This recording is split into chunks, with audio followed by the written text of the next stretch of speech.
হযরত ইউনূস আলাইহিস সালাম মাছের পেটের ভিতরে বসে যেই চিৎকার মেরেছিলেন কেউ শুনতে পায় নাই।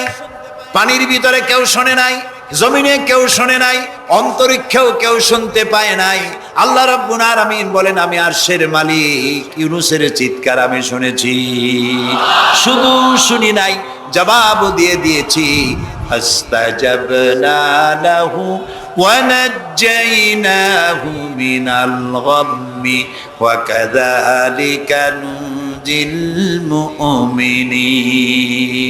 আমি ইউনূসের ডাকের সাড়া দিয়া দিলাম, বিপদ থেকে বাঁচাই দিলাম। মাছের পেটের ভিতরে যন্ত্রণা শুরু হয়ে গেল। মাছ দেখলো বমি না করলে আর বাঁচবো না, এমন অবস্থা মাছের হয়ে গেল। মাছ পেটের ব্যথার জ্বালায় বেশি উঠলো, কেনারায় চলে গেল। ইউনূস আলাইহিস সালামকে বমি করে ফেলে দিল। মাছও বাঁচলো, ইউনূস আলাইহিস সালামও বাঁচলেন। আল্লাহ তাআলা বলেন, শুধু ইউনূস রে নয়, ওয়া কাযালিকা নুনজিল মুমিনিন। আমার মুমিন বান্দারা যদি বিপদে পড়ে, এরকম বিপদে যদি পড়ে যায় আর আমারে যদি ডাকে, আমি আল্লাহ রব্বুল আলামিন এই বিপদ থেকে, যত বড় বিপদ হোক, আমি আল্লাহ বাঁচায়ে দেব। তা আল্লাহ বিপদ থেকে বাঁচাবেন। পৃথিবীতে মুসলমানদের চাইতে শান্তিপ্রিয় আর কোনো জাতি নাই, হতে পারে না। আলহামদুলিল্লাহ বলে। এখন আল্লাহ তাআলা বলছেন যে ফামান তাবিয়া হুদায়া ফালা খাউফুন আলাইহিম ওয়ালা হুম ইয়াহজানুন। প্রিয় ভাই, সব কোরআনের কথা বলতে গেলে রাতের পর রাত লেগে যায়, কারণ এক মহাসমুদ্র। এটা কি মহাসমুদ্র? কোরআন। এই কোরআন আল্লাহ তাআলা আমাদেরকে শুধু তেলাওয়াত করতে পাঠান নাই। আমাদের অভ্যাস হয়েছে যে খালি তেলাওয়াত করি, মুখস্থ করি। দেখেন না, রমজান মাস শেষ হয়ে গেলে পরে বন্ধু বান্ধব আত্মীয় স্বজন সব এক জায়গায় বসে এক একজন গল্প করে, ভাই আমার পুত্রবধূ 13 খতম, আমার বউ 7 খতম, আমার নাতনি 11 খতম, আর আমি এমনি এমনি খতম হয়ে গেছি। প্রিয় ভাই সব, আপনারা বলেন, কোরআন শরীফকে এইভাবে শুধু খতম করার জন্য আসছে? আমি কিন্তু আপনাদের কোরআন শরীফ পড়া বা খতম করা নিষেধ করছি না। আমি উদ্দেশ্য বোঝাতে চাচ্ছি, আল্লাহ তাআলা এই কোরআনের জন্য নাজিল করেন নাই যে আমরা জ্বলবো আর পড়বো আর বুঝবো না। আচ্ছা ভাই, একটা বইয়ের নাম কোন তো পৃথিবীতে, একটা বইয়ের নাম আমাকে শুনান যে বইটা মানুষেরা না বুঝে পড়ে? পারবেন বলতে? পারবেন না। এমনকি আপনার ছোট্ট বাচ্চা কেজি 1, কেজি 2, কেজি 3-তে পড়ে, বা কি জানি করে নার্সারি গ্রুপে পড়ে, তারেও দেখবেন প্রত্যেকটা শব্দ বানান করিয়া অর্থ সহকারে বুঝে পড়ে। বলেন ঠিক কিনা? কিন্তু কপাল পোড়া মুসলমান জাতি একমাত্র মাজলুম কিতাব, আল্লাহর কিতাব কোরআন শরীফ পড়ে, অথচ কিছু বোঝে না। ঠিক কিনা? আমি যদি এখন জিজ্ঞেস করি যে আপনারা কোরআন বুঝে পড়তে পারেন কয়জন, হাত তোলেন। যদি বলি হাত কি কম বেশি উঠবে না কম উঠবে? সেই জন্য হাত উঠাইতে বললাম না। এটা আমাদের জন্য কপাল পোড়ার লক্ষণ। কি পোড়ার লক্ষণ? বিশ্বাস করুন ভাই, কোরআন শরীফ তাবিজ লেখার জন্য আসে নাই, কোরআন শরীফ ঝুলে ঝুলে আপনি পড়বেন এই জন্য আসে নাই। কোরআন আসছে তেলাওয়াত করবেন, বুঝবেন, আমল করবেন। হাদিস শরীফে এসেছে কোন কোন সাহাবীর এক একটা সূরা শেষ করতে বছরের পর বছর চলে যেত। কারণ কি? কারণ হলো তারা এক একটা আয়াত পড়তেন, বুঝতেন, বাস্তব জীবনে আমল করতেন, আরেকটা আয়াত পড়তেন, বুঝতেন, আমল করতেন, তারপরে আবার আরেকটা পড়তেন, আমল করতেন। এভাবে করে সাহাবীরা কোরআন পড়তেন, বুঝতেন, আমল করতেন। ফলে এই সাহাবীরা যখন বিয়ে শাদী করতেন, সাহাবীরা যখন ব্যবসা বাণিজ্য করতেন, সাহাবীরা যখন কেনা বেচা করতেন, পারিবারিক জীবন যাপন করতেন, হাঁটাচলা করতেন, তখন মানুষেরা বুঝতে পারত, অনুভব করতে পারত যেন জীবন্ত কোরআন শরীফ চলাফেরা করছে। কোরআন যাদের কাছে, তাদের আমলের মধ্যে পরিবর্তন আসতে হবে। তো এরকম একটা বৈপ্লবিক কিতাব যাদের কাছে, তাদের তো আমলের মধ্যে পরিবর্তন আসবে। কি পরিবর্তন আসবে? এরা যদি ব্যবসায়ী হয় ওজনে কম দেবে না। সুবহানাল্লাহ কবেন না? আর এখন আমরা যা করি, সুবহানাল্লাহ থুইয়া খালি নাউজুবিল্লাহ কোয়া দরকার। ঠিক কিনা ভাই? মুসলমানের চাইতে এত ওজনে কম দেওয়ার লোক আর আছে কিনা সন্দেহ। ওজনে দেবে কম, খাদ্যে দেবে ভেজাল, সাক্ষী দেবে তো মিথ্যা সাক্ষী দেবে, ওয়াদা খেলাপ করবে, আমানতের খেয়ানত করবে, এরপরে ধার করবে, টাকা শোধ করবে না। ছেলে দিয়ে বলবে, বলো আব্বা বাড়ি নেই। এখন সে যাইয়া যে টাকা চাইতে আসছে তারা বলে যে আব্বা বলছেন আব্বা নাকি বাড়ি নেই। বুঝতে পারছেন কথা? এই হলো মুসলমান। নাউজুবিল্লাহ কোন। এই জন্য আল্লাহ তাআলার নবী বলেছেন ওয়ামান আমেলা বিহি উজেরা, যে ব্যক্তি কোরআন পড়বে আমল করবে আল্লাহ তাকে পুরস্কার দিবেন। কোথায় কোথায় দেবেন কন্ত? দুই জায়গায় দেবে, ইহকালেও দেবে পরকালেও দিবে। দুনিয়ার পুরস্কারটা কি? দুনিয়ার পুরস্কারটা হলো যে চিন্তা থাকবে না, আর কোনো ভয়ও থাকবে না। ভয় থাকবে না কিসের? ভয় থাকবে না যেই সমাজে কোরআন মানা হবে, যেই সমাজের আইনের উৎস হবে কোরআন, ওই সমাজের মধ্যে চুরি ডাকাতি জেনা ব্যভিচার হত্যা ধর্ষণ থাকবে না। কাজী ভীতি শূন্য সমৃদ্ধিপূর্ণ নিরাপত্তাপূর্ণ একটি সুন্দর সমাজ উপহার দেবে এই কোরআন। সুবহানাল্লাহ।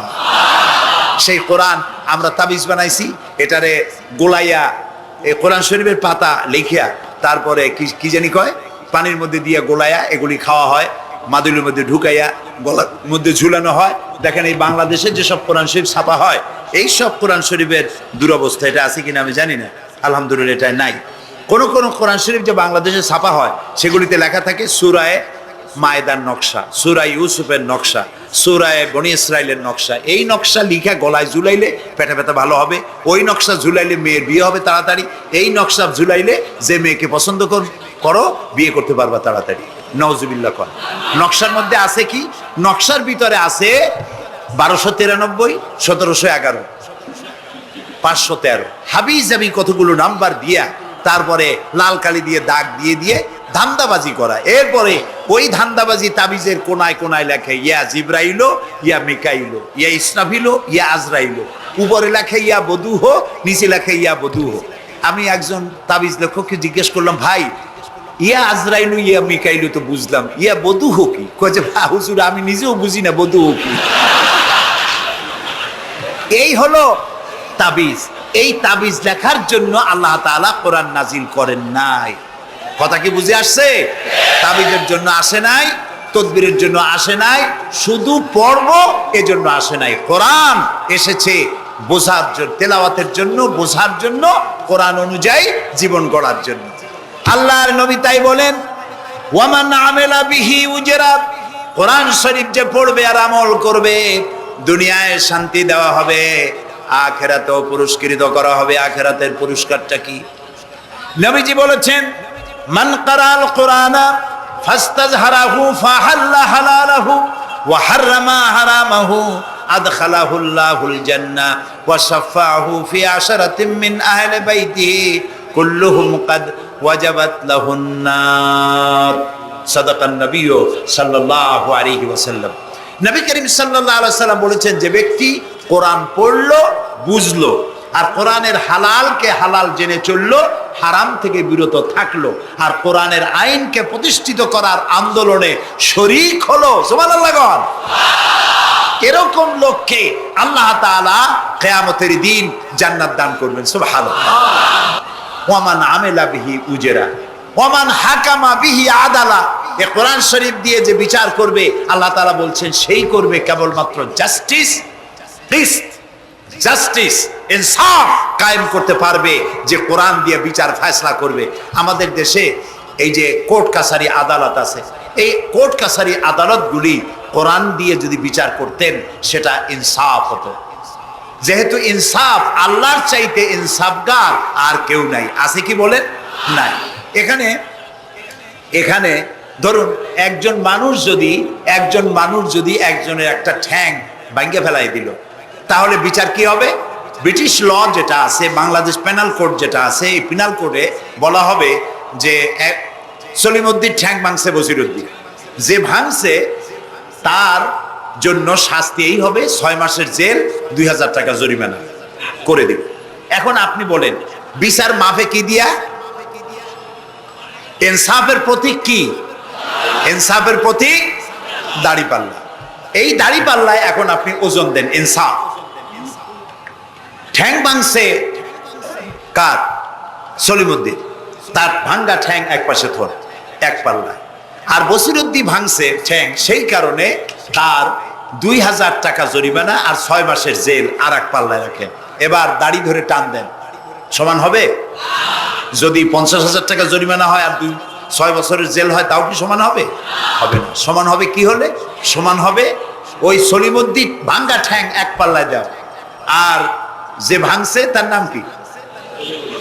বসিরউদ্দিন। সলিমুদ্দিন বসিরউদ্দিন কেউ যদি থাকেন রাগ করবেন না, আমি একটা দৃষ্টান্ত দিচ্ছি। এখন ওই বসিরউদ্দিন ভাঙ্গা তারও একটা ঠ্যাং ভাঙ্গিয়া যদি এই পাল্লায় রাখেন, এখন যদি টান দেন তাহলে সমান হবে কিনা বলে?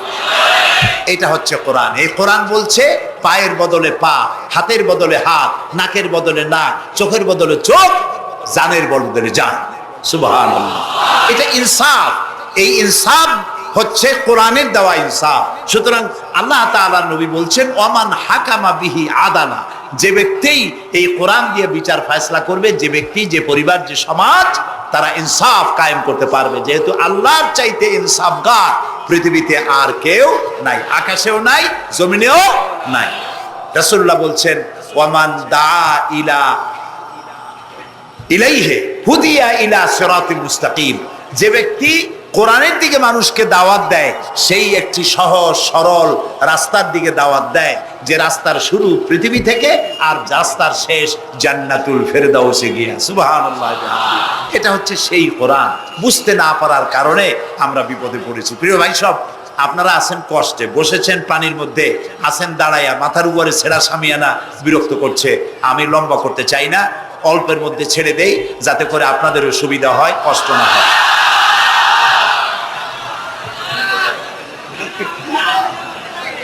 আমি না, তবুও আমি খুব লম্বা করব না, অল্পতে আমরা যাতে বুঝতে পারি এরকম একটু কথা আমি বলতে চাই, একটু বলি। এবং সেইটা বলবো, হ্যাঁ সেইটাই বলবো যেটা আপনারা শুনতে চান, সেইটাই বলবো যেটা শুরু করেছিলেন আমাদের রফিকুল ইসলাম খান ভাই, মহানগরীর সেক্রেটারি জনাব রফিকুল ইসলাম খান। আল্লাহ তাআলা ওনার প্রতি রহম করুন, আমরা বলি আমিন। এবং আমার বক্তৃতার পরে আমরা আমাদের সম্মানিত অ্যাসিস্ট্যান্ট সেক্রেটারি জেনারেলের কিছু কথা আমরা শুনবো ইনশাআল্লাহ। তো আমি ওই আয়াতটা দিয়েই কথা বলি।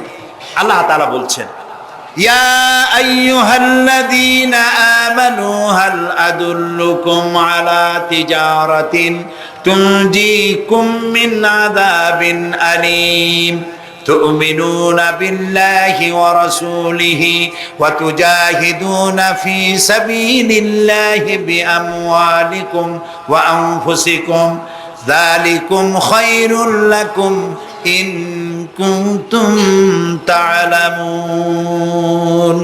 হে বিশ্বাসীরা, তোমরা যারা ঈমান এনেছো শোনো। হাল আদুল্লুকুম আলা তিজারাতিন, আমি কি তোমাদেরকে এমন একটি ব্যবসার কথা বলবো না যে ব্যবসায় তোমাদেরকে জাহান্নামের কঠিন শাস্তি থেকে তোমাদেরকে রক্ষা করবে? এমন একটি ব্যবসার কথা বলবো না? তার মানে অবশ্যই এরকম একটা ব্যবসার কথা আমি তোমাদের বলবো যে ব্যবসা তোমাদেরকে জাহান্নামের কঠিন শাস্তি থেকে বাঁচায় দেবে। সুবহানাল্লাহ বলি। জাহান্নাম থেকে বাঁচাবার জন্য ব্যবসা শিখাচ্ছেন কে? আল্লাহ। এবার দেখেন, ব্যবসা এটা করলে লাভও আছে, নোকসানও আছে, ঠিক না? বলেন আছে কিনা? লস এন্ড প্রফিট এর মধ্যে থাকবে। কিন্তু আল্লাহ রাব্বুল আলামিন বলেন আমার সঙ্গে যে ব্যবসা করবে ওই ব্যবসাটা হচ্ছে তিজারাতান লান তাবুর। আমার সাথে যে ব্যবসাটা করবা এই ব্যবসায় কোনো নোকসান নাই, শুধু লাভ লাভ আর লাভ। কে বলতেছেন? এরকম একটা ব্যবসা করবেন? আমি জানি আমরা লাভের ব্যাপারে খুব আছি, নোকসানে আমরা কেউ নাই।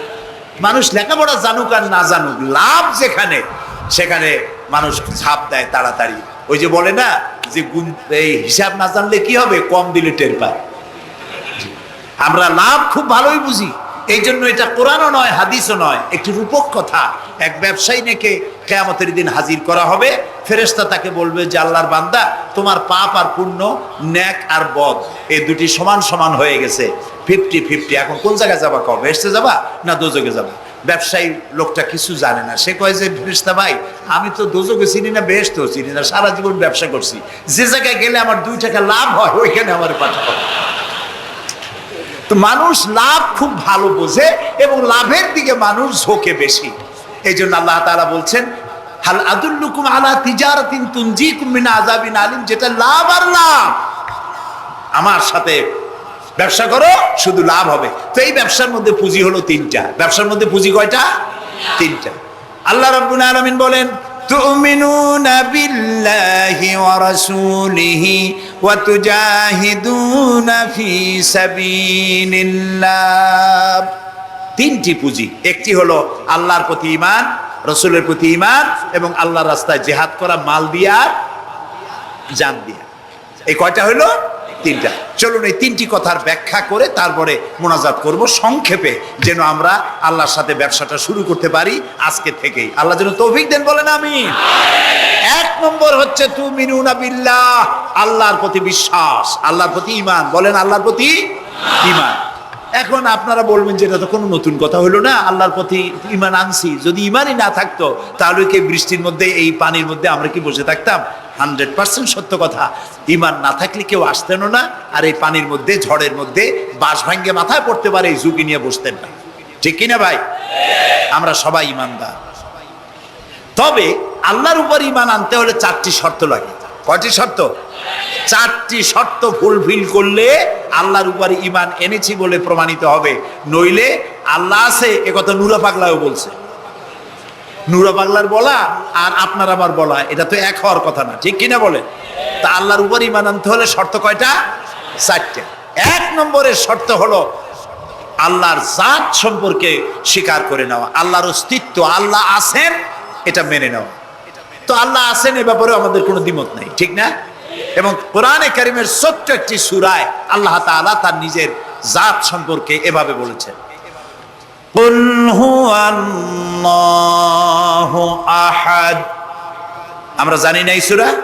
পড়েন, কুল হুয়াল্লাহু আহাদ আল্লাহুস সামাদ লাম ইয়ালিদ ওয়া লাম ইউলাদ ওয়া লাম ইয়াকুল লাহু কুফুয়ান আহাদ।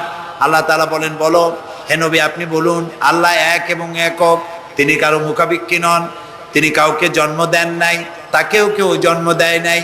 দুনিয়া এই আকাশে এবং জমিনে তার সমকক্ষ কেউ নাই। তিনি এক, তিনি একক, তিনি ছিলেন, তিনি আছেন এবং তিনি থাকবেন। লাইসা কামিসলিহি শাইউন, তার মতো কেউ নাই। তবে প্রশ্ন ওঠে আল্লাহ আছেন কোথায়? এরকম একটা প্রশ্ন করা যেতে পারে, আল্লাহ কোথায় আছেন? বলতে পারবেন কোথায় আছে? এটি নিয়ে বিভ্রান্তি আছে মানুষের মধ্যে। কেউ বলেন আল্লাহ সদা সর্বত্র বিরাজিত, সব জায়গায় তিনি আছেন। এই কথাটি সত্য নয়। আল্লাহর যদি সব জায়গায় থাকা লাগে তাহলে পৃথিবীর মধ্যে ভালো জায়গাও আছে, খারাপ জায়গাও আছে। আছে না খারাপ জায়গা? আমি সেসব জায়গার নাম নিলাম না, আপনারা বুঝে নেন। তাহলে আল্লাহ সব জায়গায় থাকলে এই কথা যদি সত্য হয় তাহলে এটি অত্যন্ত বেয়াদবিমূলক কথা, এ কথা ঠিক না। আল্লাহ আছেন কোথায়? আল্লাহ নিজেই বলছেন তিনি কোথায় আছেন। কোরআনে কারীমে রব্বুল আলামিন তিনি কোথায় আছেন একথা তিনি নিজেই বলে দিয়েছেন, আর রহমানু আলাল আরশিস তাওয়া। আল্লাহ তাআলা আরশের উপরে আছেন, সুবহানাল্লাহি ওয়া বিহামদিহি। এবং প্রত্যেক রাত্রে তিনি শেষ রাত্রে প্রথম আকাশে আসেন, নবী করিম সাল্লাল্লাহু আলাইহি সাল্লাম বলেছেন। প্রিয় ভাই সব, তো আল্লাহ তাআলা সদা সর্বত্র বিরাজমান যে কথাটা বলা হয় এটা আক্ষরিক অর্থে ওরকম না, এটা ব্যাখ্যা সাপেক্ষে কথা। আল্লাহ সদা সর্বত্র সব জায়গা সম্পর্কে ওয়াকিফাল, তিনি সব জানেন, সব দেখেন। তিনি সামিউন, তিনি বাসিরুন, তিনি দেখতে পান, তিনি শুনতে পান। আপনার আমার দেখার মধ্যে কোনো বাধা, প্রাচীর, অবস্ট্রাকশন কিছু একটা থাকতেই পারে। আল্লাহর দেখার মধ্যে কোনো বাধা নাই। অন্ধকার রাতেও দেখেন, কুয়াশাচ্ছন্ন হলেও দেখেন, মেঘের মধ্যেও দেখেন, তার দেখায় কোনো বাধা নাই, তার শোনায় কোনো বাধা নাই। এমন কি মহাসাগরের অতল তলদেশে ছোট্ট পাথরের গায়ে লাগানো একটি ছোট্ট পোকা, যাকে মাইক্রোস্কোপ যন্ত্র ছাড়া দেখা যায় না, এমন ছোট্ট সূক্ষ্ম একটি পোকাও যদি, ক্ষুদ্র একটি পোকাও যদি পেটের জ্বালায় অথবা ক্ষুধার জ্বালায় চিৎকার বাড়ে, কেউ শুনতে পায় না। আরশের মালিক আল্লাহ রব্বুল আলামিন তা শুনতে পান। এ হচ্ছে আল্লাহ, তিনি সব শুনতে পান, সব দেখতে পান। তার জাত সম্পর্কে স্বীকার করে নেওয়া, মেনে নেওয়া, তিনি আছেন, তার শক্তি সহকারে তাকে মানা। আমরা যে কোনো জিনিস বিশ্বাস করি তার শক্তি সহকারে বিশ্বাস করি। বাতাসকে বিশ্বাস করি, প্রচন্ড বেগে বয়ে গেলে আমাদের মাথার উপরে যা আছে ভাঙে চুরে সব শেষ করি ভালো, এভাবে বিশ্বাস করি। পানিকে বিশ্বাস করি, সে চুবায়ে মারতে পারে, ডুবায়ে মারতে পারে, পানি চুবানো ভিজানো এই শক্তি পানির আছে। আমরা আগুনকে বিশ্বাস করি, জ্বালিয়ে পুড়িয়ে ছাই করে দিতে পারে, এভাবে আগুনের শক্তি সহকারে বিশ্বাস করি। সাপকে বিশ্বাস করি, বাঘকে বিশ্বাস করি, দংশন করলে থাবা মারলে কাম সারা। পয়জনকে বিশ্বাস করি, খাইলে পরে মরে যেতে পারি, শক্তি সহকারে বিশ্বাস করি, ঠিক না? এখন আল্লাহরে বিশ্বাস করি, এই কথা শুধু বললেই হবে না, আল্লাহকে বিশ্বাস করতে হবে তার গুণ সহকারে। সেই জন্য 4টি শর্তের 1 নম্বর শর্ত হলো আল্লাহর অস্তিত্বকে মানা। 2 নম্বরের শর্ত হচ্ছে আল্লাহর গুণাবলীকে স্বীকার করা, মেনে নেওয়া। আল্লাহর গুণাবলী কি? কোরআন শরীফে আল্লাহর অনেকগুলি নাম আছে। আল্লাহ এ হচ্ছে ইসমে জাত। আল্লাহ এটা কি? ইসমে জাত। আসল নাম কি? আল্লাহ। বলেন সবাই আল্লাহ। ন কিন্তু আল্লাহ এটা অশুদ্ধ, বলার সময় মুখটা গোল হয়ে যাবে। আল্লাহ বলেন সবাই আল্লাহ। কি মধুর নাম, সুবহানাল্লাহ সুবহানাল্লাহ। আল্লাহ নিজেই বলেছেন ওয়ালাহুল আসমাউল হুসনা, আল্লাহ রয়েছে সুন্দর সুন্দর নাম। 99টি নামের কথা কোরআনে কারিমে আল্লাহ তাআলা নিজেই বলেছেন, সুবহানাল্লাহ। এখন ওই নামগুলিকে বলা হয় সিফাতি নাম, অর্থাৎ গুণবাচক নাম। এই গুণ সহকারে তাকে স্বীকার করতে হবে। তিনি রাজ্জাক, খেতে দেওয়ার মালিক কে? আল্লাহ। তিনি রব, সৃষ্টি করেন। তিনি খালেক, তিনি স্রষ্টা। তিনি রব, তিনি প্রতিপালনকারী। তিনি রহমান, তিনি দয়ালু। তিনি রহিম, তিনি রহমান, তিনি দাতা। রহিম, তিনি দয়ালু। অর্থাৎ প্রত্যেকটা নামের এক একটা শব্দ অর্থ আছে এবং সেই অর্থ সহকারে বিশ্বাস করতে হবে তাকে। এই বিশ্বাস যদি আমরা করতে পারি তাহলে শিরক থেকে আমরা বাঁচতে পারবো, সুবহানাল্লাহ বলেন। আচ্ছা বলেন তো, সন্তান দেওয়ার মালিক কে? সন্তান না দেওয়ার মালিক কে?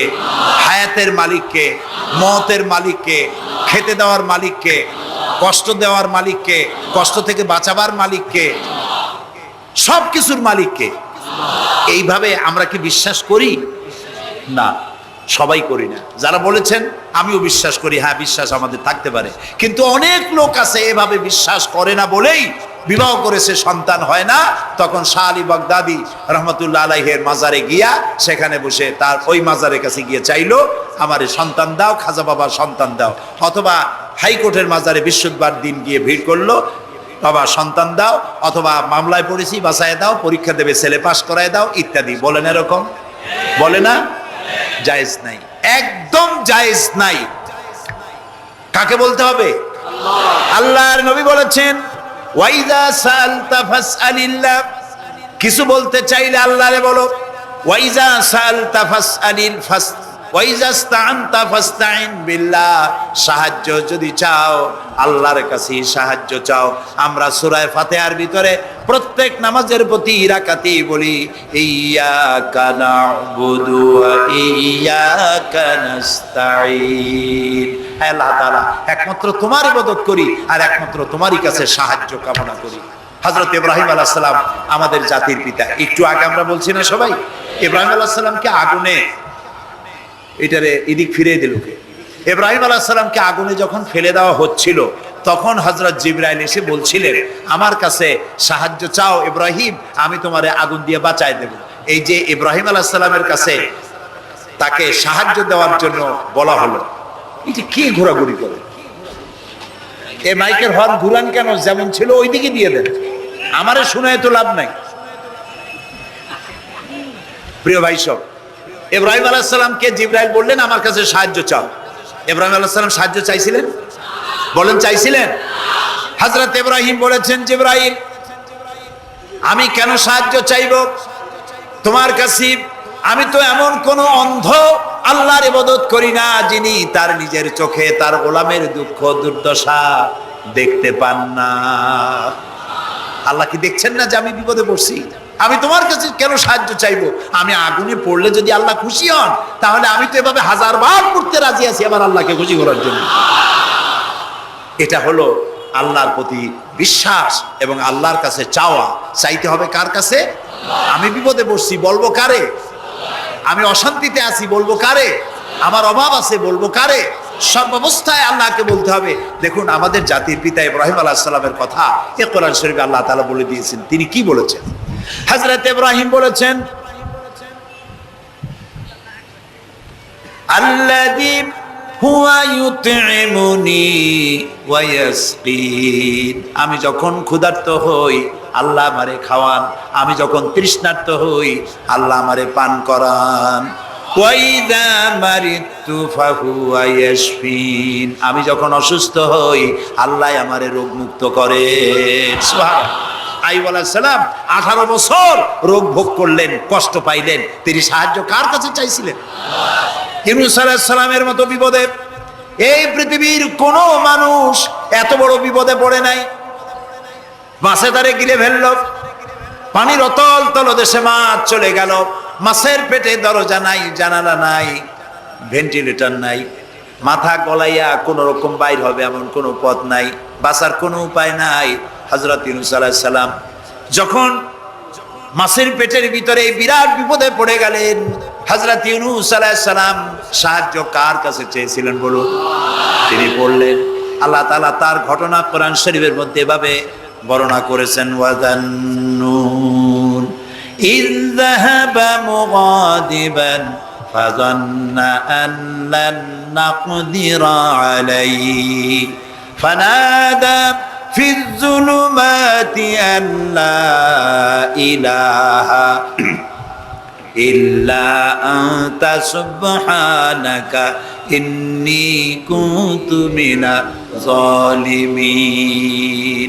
আল্লাহ শোনাচ্ছেন, ও পৃথিবীর মানুষেরা শোনো, ইউনূসকে যখন মাছে গিলে ফেললো সে তখন ত্রিবিধ ফানাদা ফি যুলুমাত জমায় কাসির, ত্রিবিধ অন্ধকারের ভেতর থেকে তিনি চিৎকার মারলেন।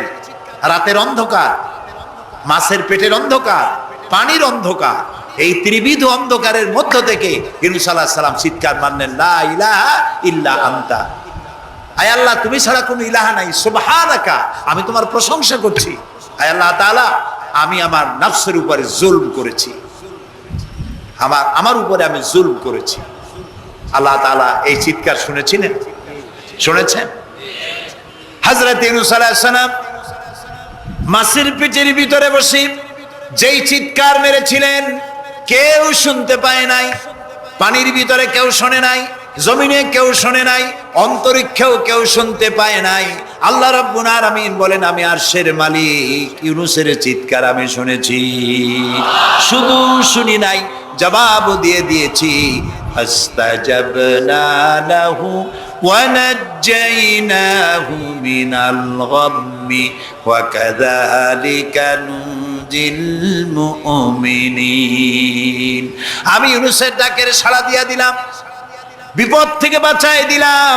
মাছের পেটের ভিতরে যন্ত্রণা শুরু হয়ে গেল, মাছ দেখলো বমি না করলে আর বাঁচবো না এমন অবস্থা মাছের হয়ে গেল। মাছ পেটের ব্যথার জ্বালায় বেশি উঠলো, কেনারায় চলে গেল। ইউনূস আলাইহিস সালামকে বমি করে ফেলে দিল, মাছও বাঁচলো, ইউনূস আলাইহিস সালামও বাঁচলেন। আল্লাহ তাআলা বলেন, শুধু ইউনূস রে নয়, ওয়া কাযালিকা নুনজিল মুমিনিন। আমার মুমিন বান্দারা যদি বিপদে পড়ে, এরকম বিপদে যদি পড়ে যায় আর আমারে যদি ডাকে, আমি আল্লাহ রব্বুল আলামিন এই বিপদ থেকে যত বড় বিপদ হোক আমি আল্লাহ বাঁচায়ে দেব। তা আল্লাহ বিপদ থেকে বাঁচাবেন, আর আমি মুসলমান বিপদে পড়েছি, মাজারে গিয়া চাইলাম, নাউযুবিল্লাহ। বিশ্বাস করুন ভাই, বিশ্বাস করুন, কবরের ভিতরে যিনি শুয়ে আছেন, যত বড় পীর হোক, যত বড় খাজা বাবা হোক, আপনাকে সাহায্য তিনি করতে পারবেন না, পারবেন না, পারবেন না। একটু কমন সেন্সের কাছে অ্যাপিল করি, সাধারণ বিবেকের কাছে আপনাদের, যারা এই যে দেখুন হযরত শাহজালাল রহমতুল্লাহ আলাইহি সিলেটে শুয়ে আছেন, বলুন তো তার মাতৃভাষা কি? আরবি। তিনি ইয়েমেন থেকে এসেছেন। বাগেরহাটে শুয়ে আছেন হযরতে খান জাহান আলী রহমতুল্লাহ আলাইহি, তার মাতৃভাষা ছিল আরবি।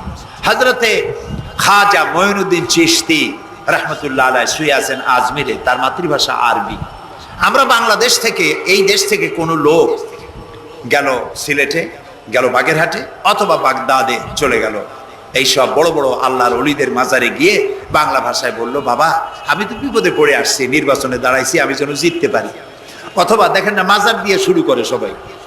অথবা যাই বললো যে আমার বিয়ে করেছি 15 বছর, বাচ্চা হয় না, আমার একটা বাচ্চা। অথবা মামলায় পড়েছি, আমার একটু জিতায় দাও। ব্যবসা করি, এত টাকা লস দিতে দিতে শেষ হয়ে গেছি বাবা। আপনি বললেন কোন ভাষায়? শাহজালাল খুব বুঝলেন, বড় পীর সাহেব খুব বুঝছেন। তাহলে আপনার 1 নম্বর ফায়ার মিস হয়ে গেল, মিস ফায়ার।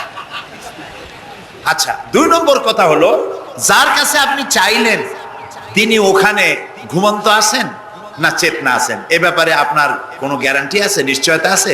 আপনি যখন দোয়া করতেছিলেন তখন উনি চেতনা না ঘুমে?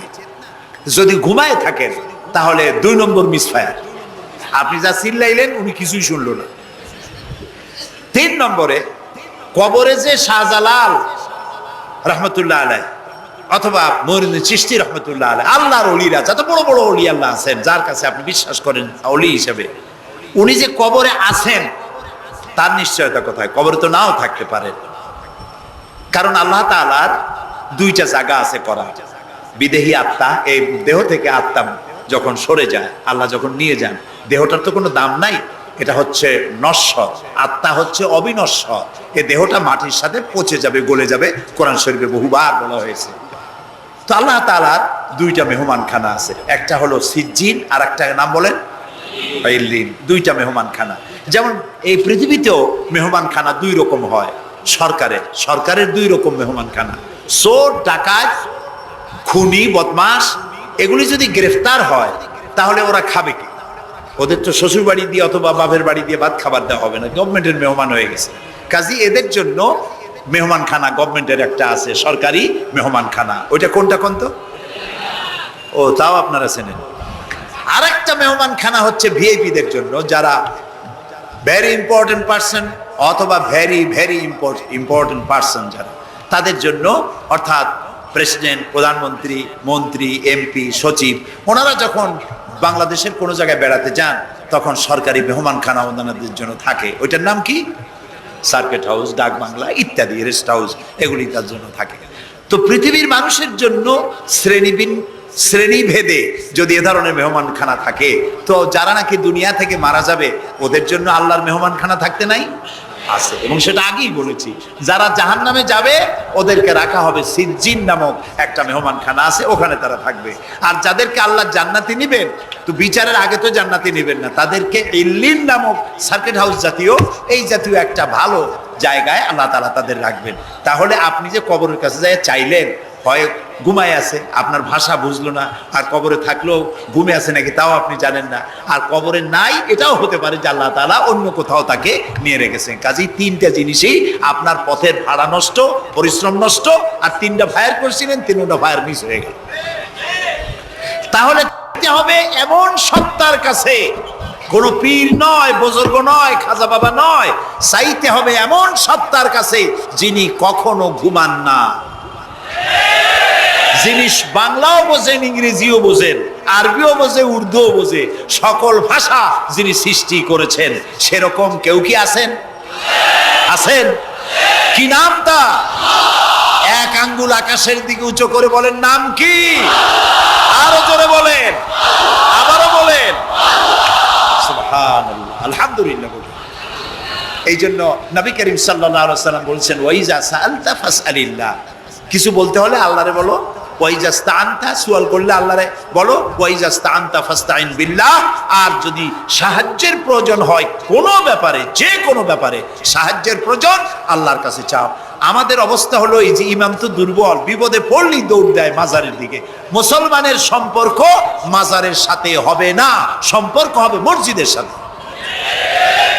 আল্লাহর নবী যখনই বিপদে পড়তেন, মুসিবতে পড়ে যেতেন, সঙ্গে সঙ্গে উজু করে মসজিদে নববীর ভিতরে প্রবেশ করতেন, 2 রাকাত কাজায়ে হাজাতের নামাজ পড়তেন, আল্লাহর দরবারে হাত তুলতেন, চোখের পানি ছেড়ে দিতেন, আল্লাহ রাব্বুল আলামিনের দরবারে মোনাজাত কবুল হয়ে যেত। নবীজি আমাদেরকে উপদেশ দিয়েছেন, বিপদে যদি পড়ো, মুসিবতে যদি পড়ে যাও, উজু করো, মসজিদের ভিতরে ঢুকে যাও, কাজায়ে হাজাতের নামাজ পড়ো, আর সেজদায় পড়ে চোখের পানি দিয়া, গাল ভিজানো নয়, চোখের পানি দিয়া যায় নামাজ ভিজিয়ে দাও, আর আল্লাহর কাছে প্রার্থনা করো, কাঁদতে থাকো। রব্বুল আলামিন, আল্লাহর নবী বলেছেন, বান্দা যদি গুনাহ মাফির জন্য গুনাহ করেছে, লজ্জায় অনুতপ্ত হয়ে অনুশোচনা করে বান্দা যখন কাঁদতে থাকে, চোখের পানি নাকের অর্ধেক আসতে না আসতে আল্লাহ রব্বুল আলামিন বান্দারে মাফ করে দেন। বিশেষ করে বুড়া মানুষ। আমাদের মধ্যে দুই শ্রেণীর লোক আছে, যুবক আর বৃদ্ধ। মাহফিলগুলিতে আল্লাহর মেহেরবানি যুবকেরা অনেক বেশি আসে, আলহামদুলিল্লাহ বলুন। এরকম আসতে করলেন কেন? আপনি তাকায় দেখেন, ডানে বায় তাকান, ডানে বায় তাকান, দাড়ি পাকা কয়জন আছে দেখেন। 2%, 3% or 5% দাড়ি পাকা হতে পারে। 95% যুবক আর যুবক। সুবহানাল্লাহ, আলহামদুলিল্লাহ। বামপন্থীদের এখানেই কষ্ট, এখানেই কষ্ট। তারা চিন্তা করে এত কষ্ট করিয়া পয়সা করি দিয়া তারপরে কর্মী বানাইলাম, একটা মাহফিলে গিয়া কি এর একটা সমাবেশ দেখলো, মাহফিলে গেল, আমাদের পুকুরের জিয়ানো মাছগুলি সব ইসলামের পুকুরে চলে গেল। এটা তাদের জন্য হ্যাভি লস। তা আসলে ওরা ধরে রাখতে পারবে না, ঠেকাইতে পারবে না। গায়ে তো মুসলমানের রক্ত, রক্ত কার? এসব যুবকেরা একটা মুসলিম মায়ের পেটে জন্মগ্রহণ করেছে, একটা মুসলিম পিতার জন্মে আসছে। আর রাসূলুল্লাহ যুবকদের ব্যাপারে যে কত কথা বলেছেন, সুবহানাল্লাহ বলো। আগে রাসূলুল্লাহ বলেছেন, কিয়ামতের দিন আল্লাহর আরশের ছায়া ছাড়া কোনো ছায়া থাকবে না, প্রচন্ড রৌদ্র হবে, জমিনটা তামার মতো হয়ে যাবে। ইন্না লিল্লাহি ওয়া ইন্না ইলাইহি রাজিউন। সেই জায়গায় আরশের নিচে 7 শ্রেণীর লোকদেরকে আল্লাহ তাআলা জায়গা দেবেন। কয় শ্রেণী? ওর মধ্যে এক শ্রেণী হচ্ছে শাবুন নাশা ফি ইবাদাতিল্লাহ, ওই সব যুবক যারা রাত কাটিয়েছে আল্লাহর ইবাদতের মধ্য দিয়ে। সুবহানাল্লাহ। যুবকদের ইবাদতে আল্লাহ তাআলা বেশি খুশি হন, বেশি খুশি হন। কারণ হলো এই যে মসজিদের ইমাম সাহেব অথবা প্রাইমারি স্কুলের মাস্টার যদি বলে যে আমি ঘুষ খাই না, এই কথার কোনো দাম আছে? আপনি প্রাইমারি স্কুলের মাস্টার, আপনি মসজিদের ইমাম, আপনার ঘুষ দেবে কেটা? ঘুষ খাই না বললে তো হবে না। কোন মন্ত্রী যদি বলে, এসপি যদি বলে, দারোগা যদি বলে ঘুষ খাই না, 1000 বার দাম আছে, ঠিক না ভাই?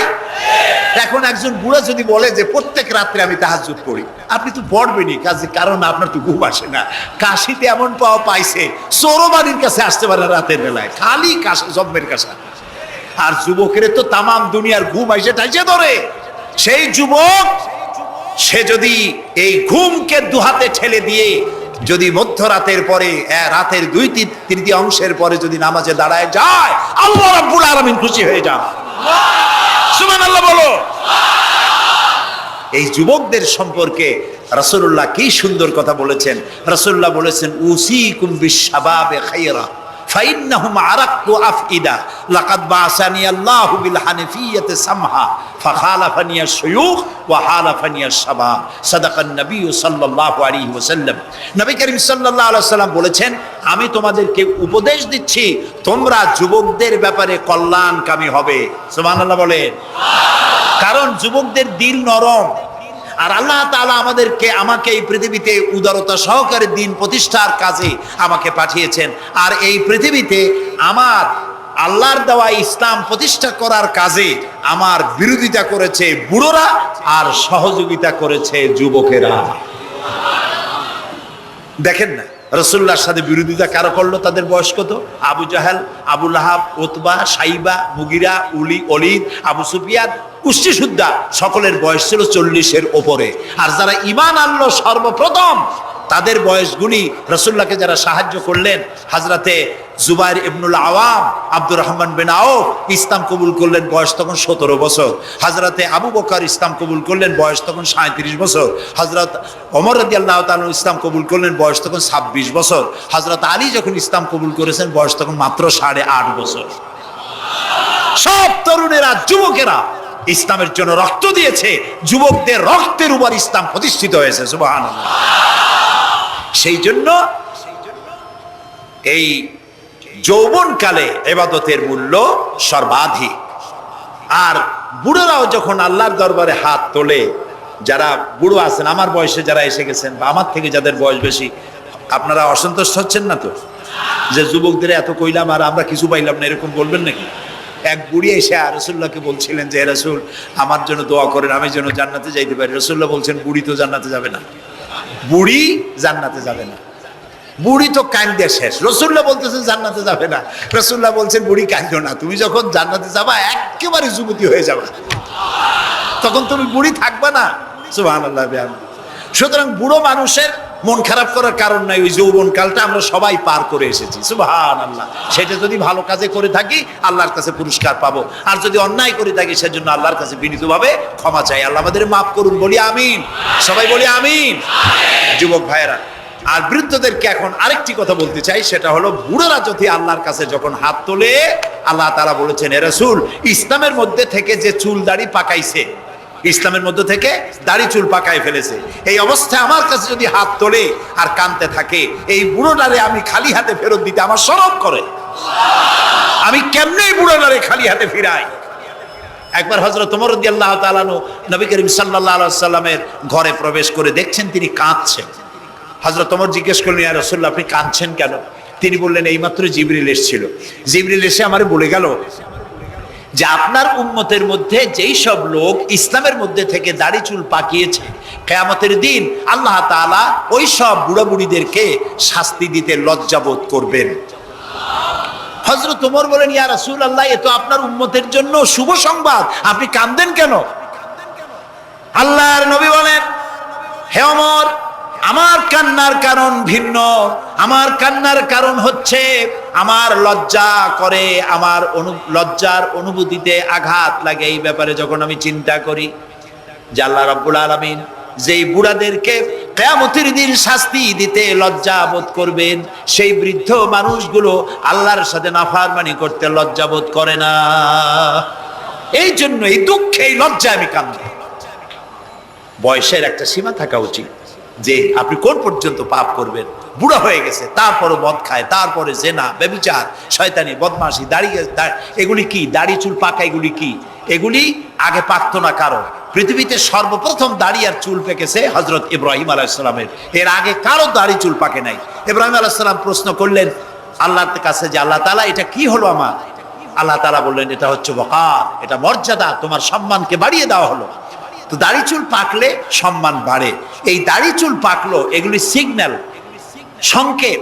দাড়ি পাকছে সংকেত দেওয়া হলো তুমি কিন্তু বয়সের প্রান্তে এসেছো। চোখে কম দেখো আর একটা সিগন্যাল, মৌতের আর একটা সিগন্যাল, খাইয়া হজম করতে পারো না আর একটা সিগন্যাল, তুমি ঘুমাইতে পারো না, রাতের বেলা ঘুম আসে না আর একটা সিগন্যাল, দাঁড়াতে পারো না, কোমর ব্যথা করে আর একটা সিগন্যাল। একটার পর একটা সিগন্যাল আসতেছে, 1 নম্বর 2 নম্বর, ডেঞ্জার সিগন্যাল নাম্বার 10। তারপরে হুশ হয় না মানুষের। নাউযুবিল্লাহি মিন যালিক। আল্লাহ তাআলা আমাদের হুশে আসার তৌফিক দান করুন, আমরা বলি আমিন। প্রিয় ভাই সব, খুব লম্বা করা যাবে না। 2 নম্বরে বলছিলাম আল্লাহর গুণাবলীর উপরে বিশ্বাস। 3 নম্বরে আল্লাহর কুদরত, আল্লাহর ক্ষমতায় বিশ্বাস। আল্লাহরে বিশ্বাস করি এই কথার দাম নাই, দাম হবে 4টা শর্ত পূরণ করলে। কয়টা শর্ত? 3 নম্বরে আল্লাহর ক্ষমতা। 3 নম্বরে কি? আল্লাহর ক্ষমতা কি?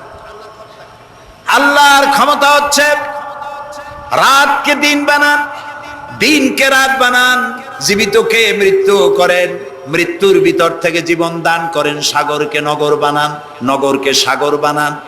তিনি মরুভূমিতে ঝর্ণা, মরুভূমির ভিতরে পানির প্রস্রবণ চালু করে দিতে পারেন, মরা গাছে ফুল ফুটাই দিতে পারেন। শুধু 2টা অক্ষর কুন বলেন হও, আর সঙ্গে সঙ্গে হয়ে যায়। আল্লাহ তাআলা বলেছেন ফাআলুন লিমা ইউরিদ, যা খুশি তিনি তাই করতে পারেন। সুবহানাল্লাহ বলে। এই মাত্র কয়েক মাস আগে সুনামি কি হয়েছিল? এইটা যদি হয় সুনামি, তাহলে কুনামি কি আল্লাহ জানে। সুনামি হইল মালয়েশিয়া, ইন্দোনেশিয়া, মালদ্বীপ, শ্রীলঙ্কা, ইন্ডিয়া, থাইল্যান্ড, এই উপকূলীয় এলাকায় সুনামি। মাত্র 1.5 মিনিটের সুনামিতে জলকম্পন আর পানি কম্পনে 2.5 লক্ষ মানুষ শেষ, আর 1 লক্ষ মানুষের কোনো খোঁজ নাই। প্রায় 3.5 থেকে 4 লক্ষ মানুষ দুনিয়া থেকে বিদায় হয়ে গেল 1.5 মিনিটের মধ্যে। আর সমুদ্রের পানি 33 থেকে 35 ফিট উঁচু হয়ে পানি এসে নগর, গাড়ি বাড়ি ভেঙে চুরে পাতার মতো, শুষ্ক পাতার মতো সব উড়িয়ে ভাসিয়ে শেষ করে দিল। সুবহানাল্লাহ। আবহাওয়াবিদরা বলেছেন, বিজ্ঞানীরা বলেছেন এটা নাকি কি বলে ভারত মহাসাগরের অতল তলদেশে যেখানে মাটি, ওই মাটিরও কয়েক কিলোমিটার নিচে ফাটল ধরেছে। সেই ফাটল ধরে কি দিকে করিয়া জমিনে কম্পন লাগলো, পানিতেও কম্পন লাগলো। আমাদের এই যে ঢাকায় সকালবেলায় যারা মর্নিং ওয়াক যারা করেন, রমনা লেকের পাশ দিয়ে হাঁটতেছে, হঠাৎ পিছনে পানি মারছে, দেখেছে সকলের পিছনে পানি মারে কি, তাকায় দেখে রমনা লেকের পানি উথাল পাথাল হয়ে গেছে। ভূত না জেন জুতা মুতা ফালাই ধুয়ে দিছে দৌড়। পানির মধ্যে যে কম্পনটা বাংলাদেশে হলো, এই কম্পনটা যদি মাটিতে হতো তাহলে এই অপরিকল্পিত বানানো শহর ভেঙ্গে চুরে ভর্তা হয়ে যেত। আল্লাহ শুকরিয়া আদায় করি যে আল্লাহ তাআলা দয়া করে আমাদের গরিব দেশটাকে হেফাজত করেছেন, বলেন আমিন।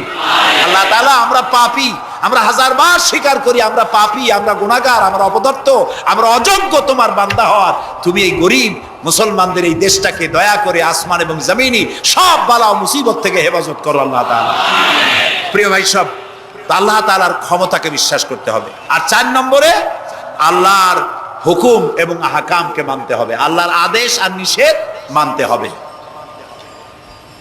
তা না হলে মুসলমান হওয়া যাবে না। যা যা আদেশ করেছে, যদি প্রশ্ন করা হয় মুসলমান কারে বলে, তাহলে আমি এক লাইনে বুঝাই দিই মুসলমান কারে বলে। ব্যাখ্যা দেওয়া যাবে সারা রাত, কিন্তু ব্যাখ্যা দেওয়ার জরুরত নাই, এক লাইনে বুঝাই দিই মুসলমান কারে বলে। মুসলমান সেই ব্যক্তি এই কোরআনের মধ্যে আল্লাহ যা যা আদেশ করেছেন সব মানে, আর যা যা নিষেধ করেছেন তার থেকে বিরত থাকে। রাসূলুল্লাহ যা যা আদেশ করেছেন তা মানে, যা যা নিষেধ করেছেন তার থেকে বিরত থাকে। যে ব্যক্তি এটা করে তার নাম মুসলমান। বুঝে আসছে? তার নাম কি? মুসলমান। এই যে কি বলে, আমেরিকায় গত জুমার দিন এক মহিলা ইমামতি করলো মসজিদে, একজন কইলো সুবহানাল্লাহ। এটা সুবহানাল্লাহ কোন কথা? নাউজুবিল্লাহ বলে। কোন জায়গায় কি দোয়া পড়া লাগবে তাও একটু জানিয়ে শুনিয়া তারপরে সেগুলি বলা দরকার। প্রিয় ভাই সব, মহিলারা ইমামতি করতে পারে না, জায়েজ নাই, বিধান নাই। কোরআন হচ্ছে কমপ্লিট, নতুন করে কোনো কথা বান্দার জন্য বলার কোনো দরকার নাই, সব আল্লাহ বলে দিয়েছেন। সুবহানাল্লাহ কোন?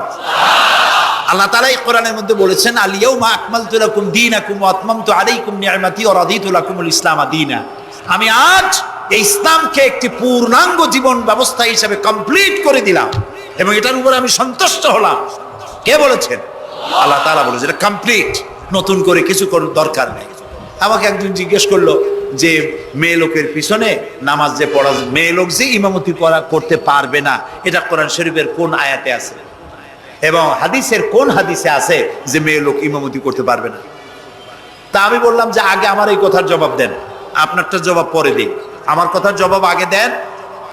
মাগরিবের নামাজ কয় রাকাত পড়ি? ফরজ 3 রাকাত। 4 রাকাত পড়া যাবে না, এটা কোরআন শরীফের কোন আয়াতে আছে, কোন হাদিসে আছে? ফজরের নামাজ ফরজ কয় রাকাত? 3 রাকাত পড়া যাবে না, অথবা 4 রাকাতও পড়া যাবে না, এটা কোন হাদিসে আছে, কোন আয়াতে আছে? কয় যে কোনো জায়গায় নেই। তাই বললাম উঠাও, কোনো জায়গায় নেই। রাসূলুল্লাহ ইবাদতের যে নমুনা দেখিয়েছেন, যেভাবে করেছেন, তিনি 2 রাকাত ফজরের নামাজ 2 রাকাত পড়েছেন, আল্লাহ বলে দিয়েছেন ওইটাই ফরজ, ওর 1 রাকাত বেশি পড়া যাবে না। 3 রাকাত মাগরিব, 1 রাকাত বাড়ানো যাবে না। জোহর সব দিন জোহর পড়ি 4 রাকাত ফরজ, আর জোহরের ওই নামাজটি জুমার দিনে কয় রাকাত পড়ি? 2 রাকাত ফরজ পড়ি। এই কনসেশন কে করলো? না, আল্লাহ করেননি। এই কনসেশন করেছেন মুহাম্মদ রাসূলুল্লাহ সাল্লাল্লাহু আলাইহি ওয়াসাল্লাম। ইবাদত রাসূলুল্লাহ যদি 2 রাকাত পড়েন, 2 রাকাত পড়াই ফরজ। যদি ইবাদতের যে সব নমুনা তিনি দেখাইছেন তার থেকে ইবাদতের নতুন কোন নমুনা দেখাবার কোনো সুযোগ নাই। মহিলাদের আল্লাহ পাক এই পৃথিবীতে একজন মেয়ে লোককে নবী বানান নাই, বানিয়েছেন?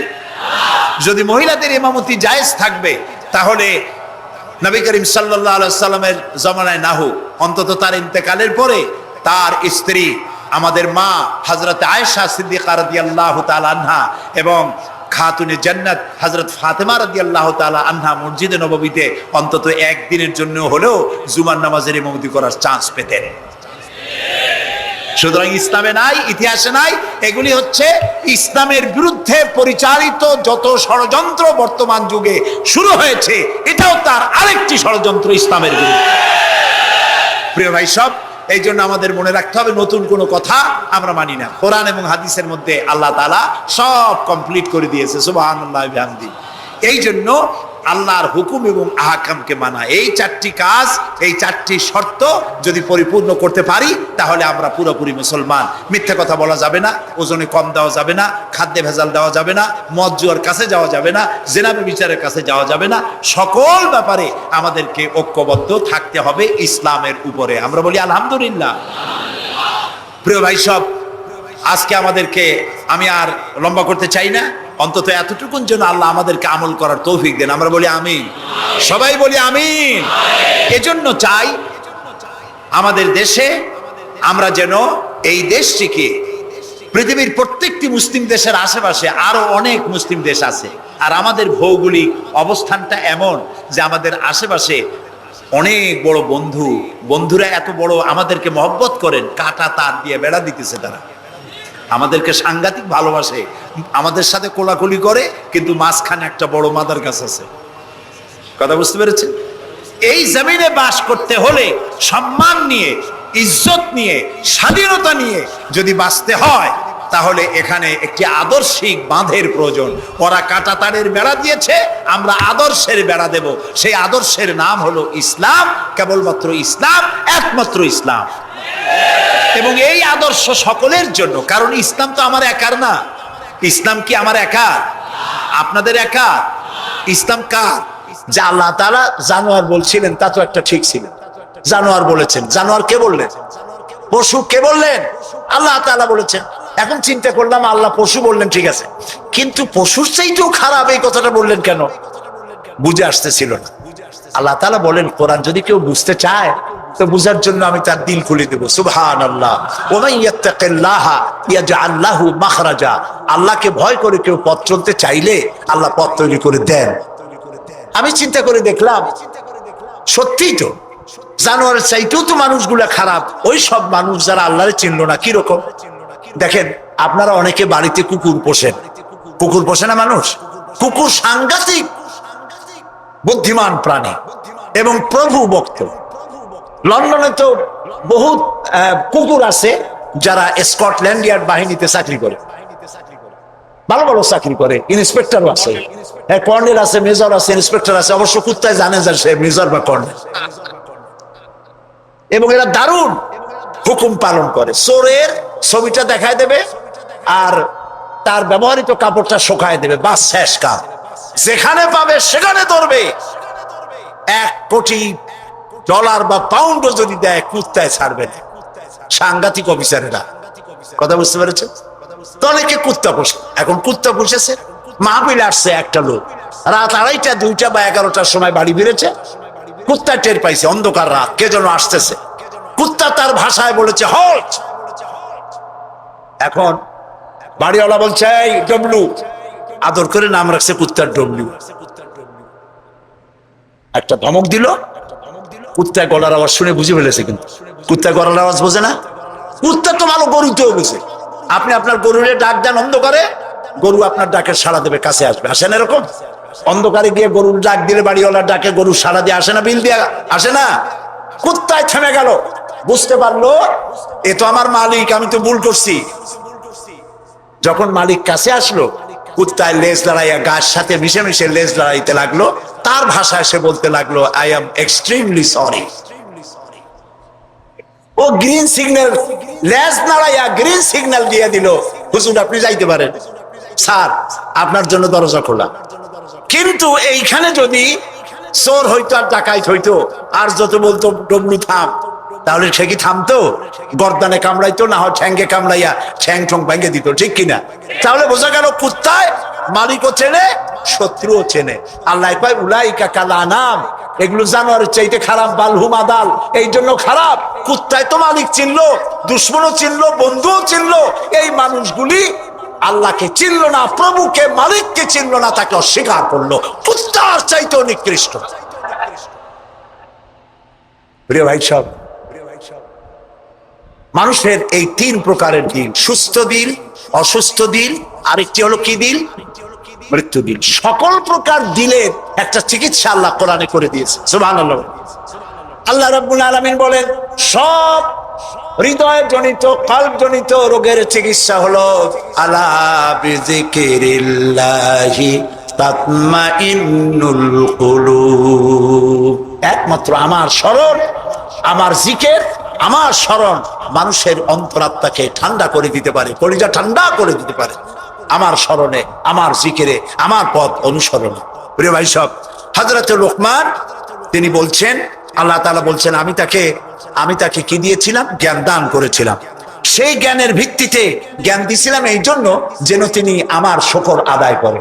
হযরত লোকমান আল্লাহর দেওয়া জ্ঞান দিয়ে শুকর আদায় করলেন এইভাবে যে তিনি আল্লাহর গুণগান, আল্লাহর তাওহীদের প্রচার শুরু করে দিলেন। সুবহানাল্লাহ। আল্লাহ তাআলা বলছেন ওমান ইয়াশকুর, যে ব্যক্তি কৃতজ্ঞতা স্বীকার করে তা তার নিজের জন্য, আর যে করে না সে তার নিজের ক্ষতিই করে। এই যে আমরা মাগরিবের নামাজ পড়লাম, এই নামাজ পড়ছি কার জন্য বলেন সবাই? উপকার হবে কার? উপকার হবে আমার। এই যে মাঝে মধ্যে আপনারা আলহামদুলিল্লাহ বলেন, সুবহানাল্লাহ বলেন, এতে উপকার কি আল্লাহ না আমার? বলেন সবাই। তামাম পৃথিবীর এটা এই জন্য যে আল্লাহ তাআলা বিরাটত্ব খুব লক্ষ্য করুন। আল্লাহ তাআলা বিরাটত্ব, মহানত্ব, শ্রেষ্ঠত্ব এবং মর্যাদার যে স্তরে আল্লাহ তাআলা আছেন, আমরা শুকর করে, প্রশংসা করে, সেজদা করে সেই স্তর থেকে 1 ডিগ্রি উপরে উঠাইতে পারবো না। এবং যেখানে তার মর্যাদা আছে, সারা পৃথিবীর সব মানুষ যদি আল্লাহকে অস্বীকার করে, ওই স্তর থেকে 1 ডিগ্রি নিচে নামানো যাবে না, অসম্ভব। এই জন্য কৃতজ্ঞতা যে প্রকাশ করে সে আল্লাহর জন্যই করে। আমরা যদি আল্লাহর জিকির আজগার না করি, আল্লাহর ক্ষমতা শেষ নাকি? বলেন। আল্লাহ রাব্বুল আলামিন বলেন ইউসাব্বিহু লিল্লাহি মা ফিস সামাওয়াতি ওয়া মা ফিল আরদ। আকাশে যা কিছু আছে, জমিনে যা কিছু আছে, এর মাঝখানে যা কিছু আছে, সব আমার জিকির করছে, আমার তাসবিহ পড়ছে। আপনারা বসন্তকালে গাছের ডালে শোনেন কোকিল পাখি কুহু কুহু করে ডাকতেছে। আল্লাহ রাব্বুল আলামিন বলেন ওয়ালাকিন লা তাফকাহুনা তাসবিহাহুম, তোমরা ওদের তাসবিহ বোঝো না, তোমরা শোনো কুহু কুহু, আসলে সে ডাকে আল্লাহু আল্লাহু। বউ কথা কও, আছেন একটা পাখি মমনসাইতে নাই, আছে? ছোটবেলা থেকে শুনতেছি বউ কথা কও, বউ কথা কও। ওর বউ এত অভিমান করলো কেন? কথা মোটে কয়ই না। আসলে বউ কথা কও আমরা শুনি, আর আল্লাহ বলছেন ওয়ালাকিন লা তাফকাহুনা তাসবিহাহুম, ওরা আমার জিকির করছে, তোমরা বুঝো না। মানুষ বুঝবে কেন? মানুষ তো আন্দাজে যা শোনে, শব্দের সাথে আপনি যা মিলাবেন তাই কিন্তু হয় ভাই। যেমন ট্রেন ছাড়ছে, ট্রেন যখন ছাড়লো তো প্রাথমিক আওয়াজ শোনা যায় যাচ্ছি যাব, যাচ্ছি যাব। যখন জোরে চলে তখন শোনা যায় যাচ্ছি যাব, যাচ্ছি যাব, এরকম শোনা যায়, ঠিক না? শব্দের সাথে এরকম যা মিলাবেন তাই হবে। মৃত্যু দিল কি? মৃত্যু দিল সম্পর্কে আল্লাহ বলছেন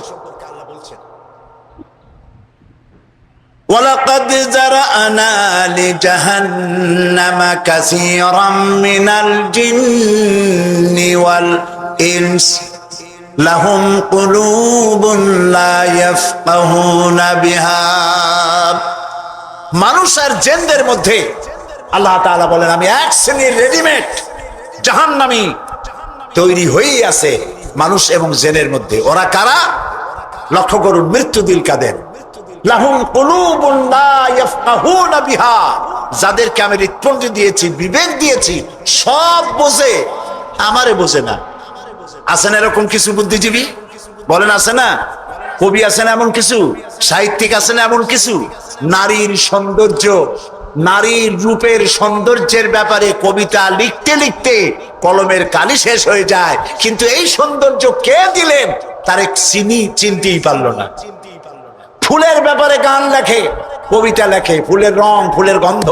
প্রজাপতি, প্রজাপতি কে এত সুন্দর করে, কোন শিল্পী তোমার ডানায় এত সুন্দর রং দিল, তার গান তৈরি করে, কিন্তু প্রজাপতির রং কে দিল আরে খুঁজে পায় না।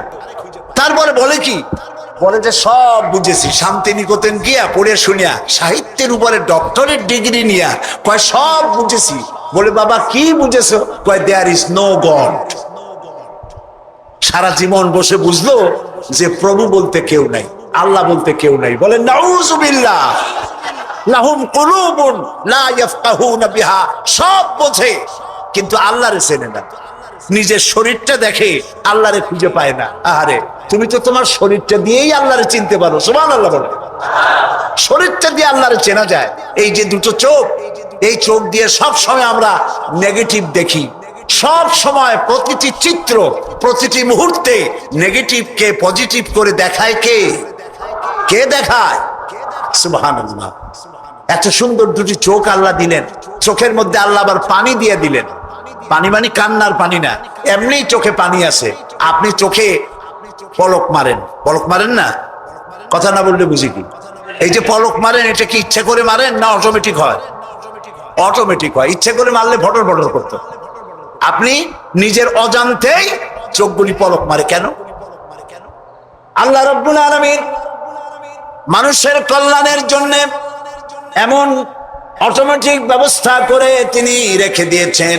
শহরে, বন্দরে, গ্রামে, নগরে, গঞ্জে বাতাসের ভিতরে পলিউশন আছে, রোগের জার্ম আছে, বাতাসের ভিতরে উড়ে বেড়ায়, অনবরত চোখের ভিতরে প্রবেশ করে চোখ নষ্ট করে দিতে পারে। এই জন্য রব্বুল আলামিন চোখের ভিতরে পানি ধরনের একরকম মেডিসিন রেখে দিয়েছেন। প্রতি মুহূর্তে চোখ পলক মেরে মেরে চোখকে আল্লাহ তাআলা ক্লিন করে দিতেছেন। শরীরের ভিতরে একটা শরীর দিয়ে আল্লাহকে চেনার জন্য যথেষ্ট। এই শরীরে আল্লাহ অসংখ্য রগ রেশা দিয়েছেন। মাথা থেকে শুরু করে পা পর্যন্ত যতগুলি নার্ভ আছে, সবগুলি নার্ভ ছিঁড়ে ছিঁড়ে যদি জোড়া লাগানো যায়, পুরা পৃথিবী একবার ঘুরে আসা যাবে। সুবহানাল্লাহ কইতে ইচ্ছা করে না? আর যদি পাশাপাশি সাজায় রাখেন, 3 একর জমিন লাগবে একটা মানুষের রগ সাজায় রাখতে। এই রগগুলি দিয়ে আপনি আমি যা খাই, এটাকে বলা হয় কার্বোহাইড্রেট। চাউল, চাউল জাতীয় খাদ্য, আটা, আটা জাতীয় খাদ্য, চিনি, চিনি জাতীয় খাদ্য, আর ডাল, ডাল জাতীয় খাদ্য। এই 4 প্রকারের খাদ্য হলো কার্বোহাইড্রেট। এগুলি মানুষে খাইলে পরে শরীরের ভিতরে এর থেকে রক্ত হয়, এর থেকে পেশাব পায়খানা হয়ে বর্জ্য বেরিয়ে যায়। আর যেটা রক্ত হয়, সেই রক্তটাকে গোটা শরীরে প্রবাহিত করে শরীরটাকে আল্লাহ উষ্ণ রাখেন। সেজন্য এত রগ রেশা দিয়েছেন। এখন এই রক্তগুলিকে মাথা থেকে শুরু করে পা পর্যন্ত পৌঁছে দেওয়ার জন্য আল্লাহ একটা জেনারেটর রেখে দিয়েছেন বুকের মধ্যে। কন্ত বুদ্ধি করে জেনারেটর নামটা কি? মাশাআল্লাহ, বুঝে ফেলেছেন। জেনারেটরের নাম হার্ট। সেটা অনবরত সিস্টোলিক এন্ড ডায়াস্টোলিক এভাবে করে সম্প্রসারণ সংকোচন এরকম করতেছে। চিকিৎসা বিজ্ঞানীরা বলেছেন, মানুষকে মাথা থেকে শুরু করে কাটাকাটি করে সব বুঝেছি, কিন্তু হার্ট এরকম এরকম করে কেন, এর উৎস আজ পর্যন্ত পৃথিবী খুঁজে পায় না। এটি এভাবে করে করে রক্ত ছড়িয়ে দিচ্ছে। এখন দেখেন আল্লাহর খোঁজার ব্যবস্থা। মানুষ খাইয়া খাইয়া তারপরে হার্টের মধ্যে চর্বি গিয়ে জমে। হার্টের মধ্যে যে করোনারি আর্টারি, করোনারি আর্টারির মধ্যে গিয়ে চর্বি জমতে লাগলো। হঠাৎ করে রক্ত প্রবাহ যখন বন্ধ হতে থাকে, আর চলতে পারে না, তখন অ্যানজাইনা হয়, হার্টে বেদনা শুরু হয়। এই বেদনা শুরু হলে তাড়াতাড়ি ডাক্তার এনজিওগ্রাম করে তারপর দেখে কতটা নষ্ট হয়েছে। ওইটাকে যদি প্রয়োজন হয় রগ বদলাবার, তখন তাকে বাইপাস করা হয়। বাইপাস করে নতুন রগ লাগাতে হবে। এখন বলেন এই নতুন রগ কোথায়? গরুর রগ লাগাইলে হবে? বলেন, ছাগলের রগ? এখন আল্লাহ রব্বুল আলামিনকে চেনা সহজ।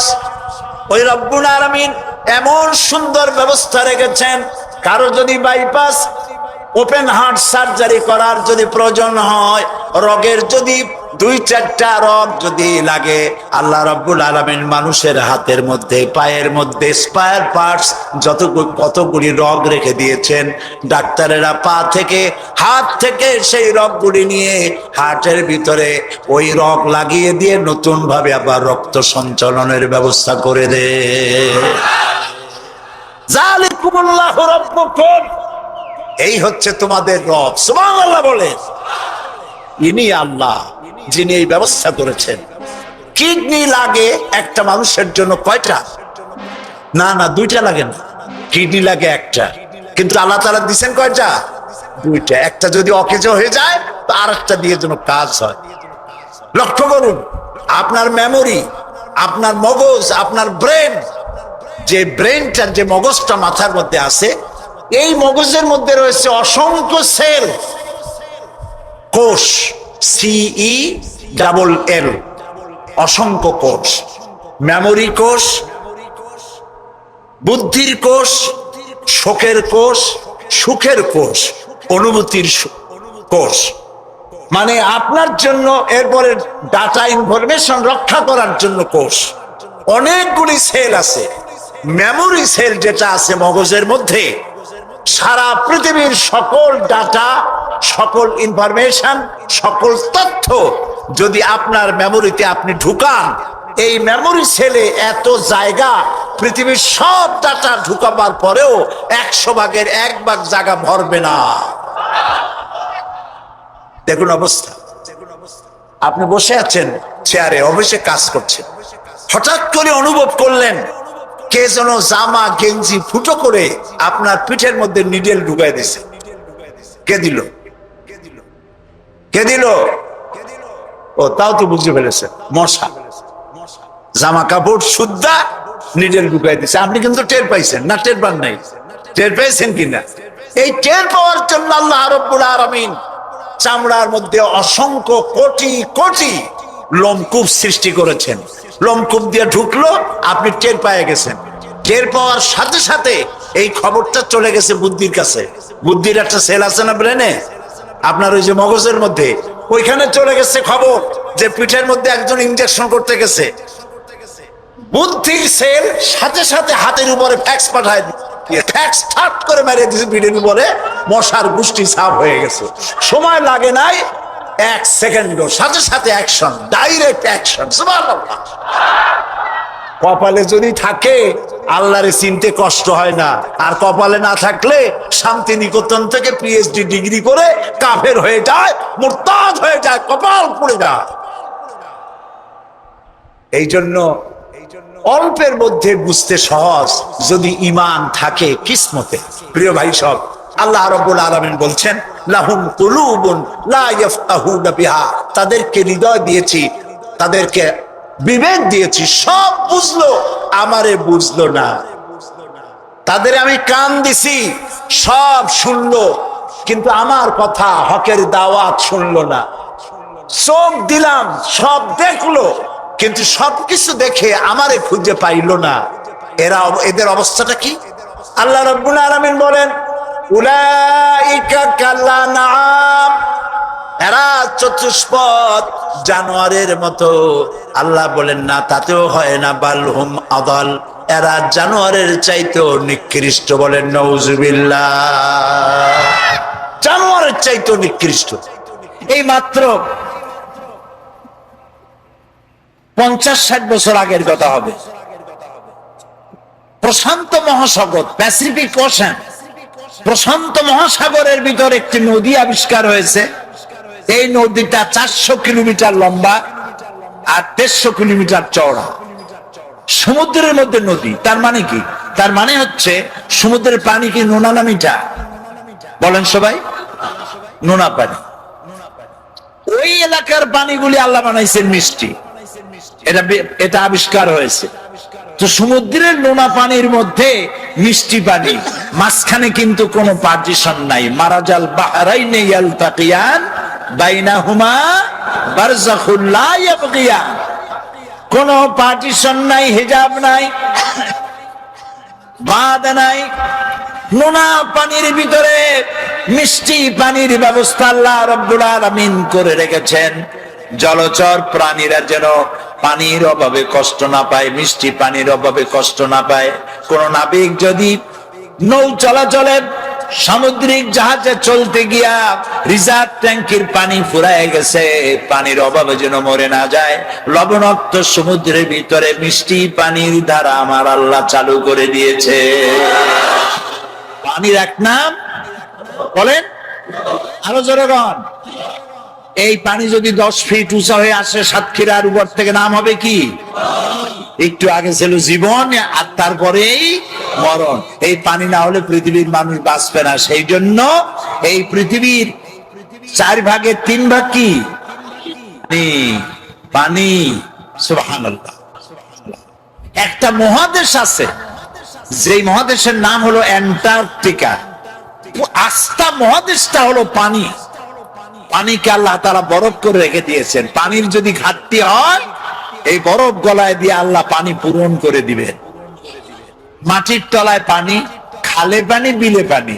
আচ্ছা বলেন তো, আপনাদের এলাকায় কলারোয়ায়, এই সাতক্ষীরায়, ঝাউডাঙ্গায়, তারপরে এদিকে আরো কি কালীগঞ্জ, তারপরে শ্যামনগর, প্রতাপনগর, আশাশুনি, কয়রা, বেয়াড়া, আরো কি আছে না, ওগুলা বুনিয়া নাকি,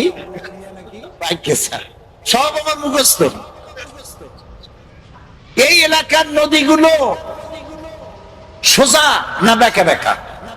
হ্যাঁ, সমস্ত খাল আর নদী কি বলেন? বেঁকা বেঁকা। কেন? সোজা যদি হইতো তাহলে 2 দিকের মাটি সমানভাবে পানির পরশ পেত। বাঁকা বাঁকা করে সব দিকের মাটি পানি নিতে পারে, এই ব্যবস্থা করেছে আমার আল্লাহ রাব্বুল আলামিন। এরপরেও মাটির আরো পানি প্রয়োজন, প্রাণী জগতের আরো পানি প্রয়োজন। সেজন্য রব্বুল আলামিন বলেন, আল্লাহুল্লাযী আরসালার রিয়াহা ফাতুসিরু সাহাবা ফাসুকনাহু ইলা বালাদিন মাইয়িতিন فأحيينا به الأرض بعد موتها كذلك النشور سبحان الله الله الذي أرسل الرياح আল্লাহ হচ্ছেন তিনি যিনি বাতাসকে প্রবাহিত করেন, সমুদ্রের লবণাক্ত পানিগুলি উত্থিত করেন, মেঘমালায় পরিণত করেন। সুবহানাল্লাহ। এই মেঘ কে বানায়? পানি কে উঠান? আনতুম আনজালতুমুহু মিনাল মুজনি আম নাহনুল মুনজিলুন। ওই আকাশ থেকে পানি কে বর্ষণ করে? তুমি করো না আমি করি? আল্লাহ করে।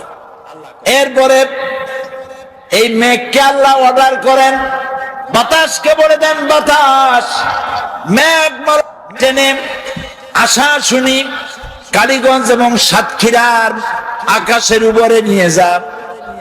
আপনারা আবার মনে মনে খুশি হবেন না যে সাতক্ষীরা বুঝি কোরআন শরীফ আছে।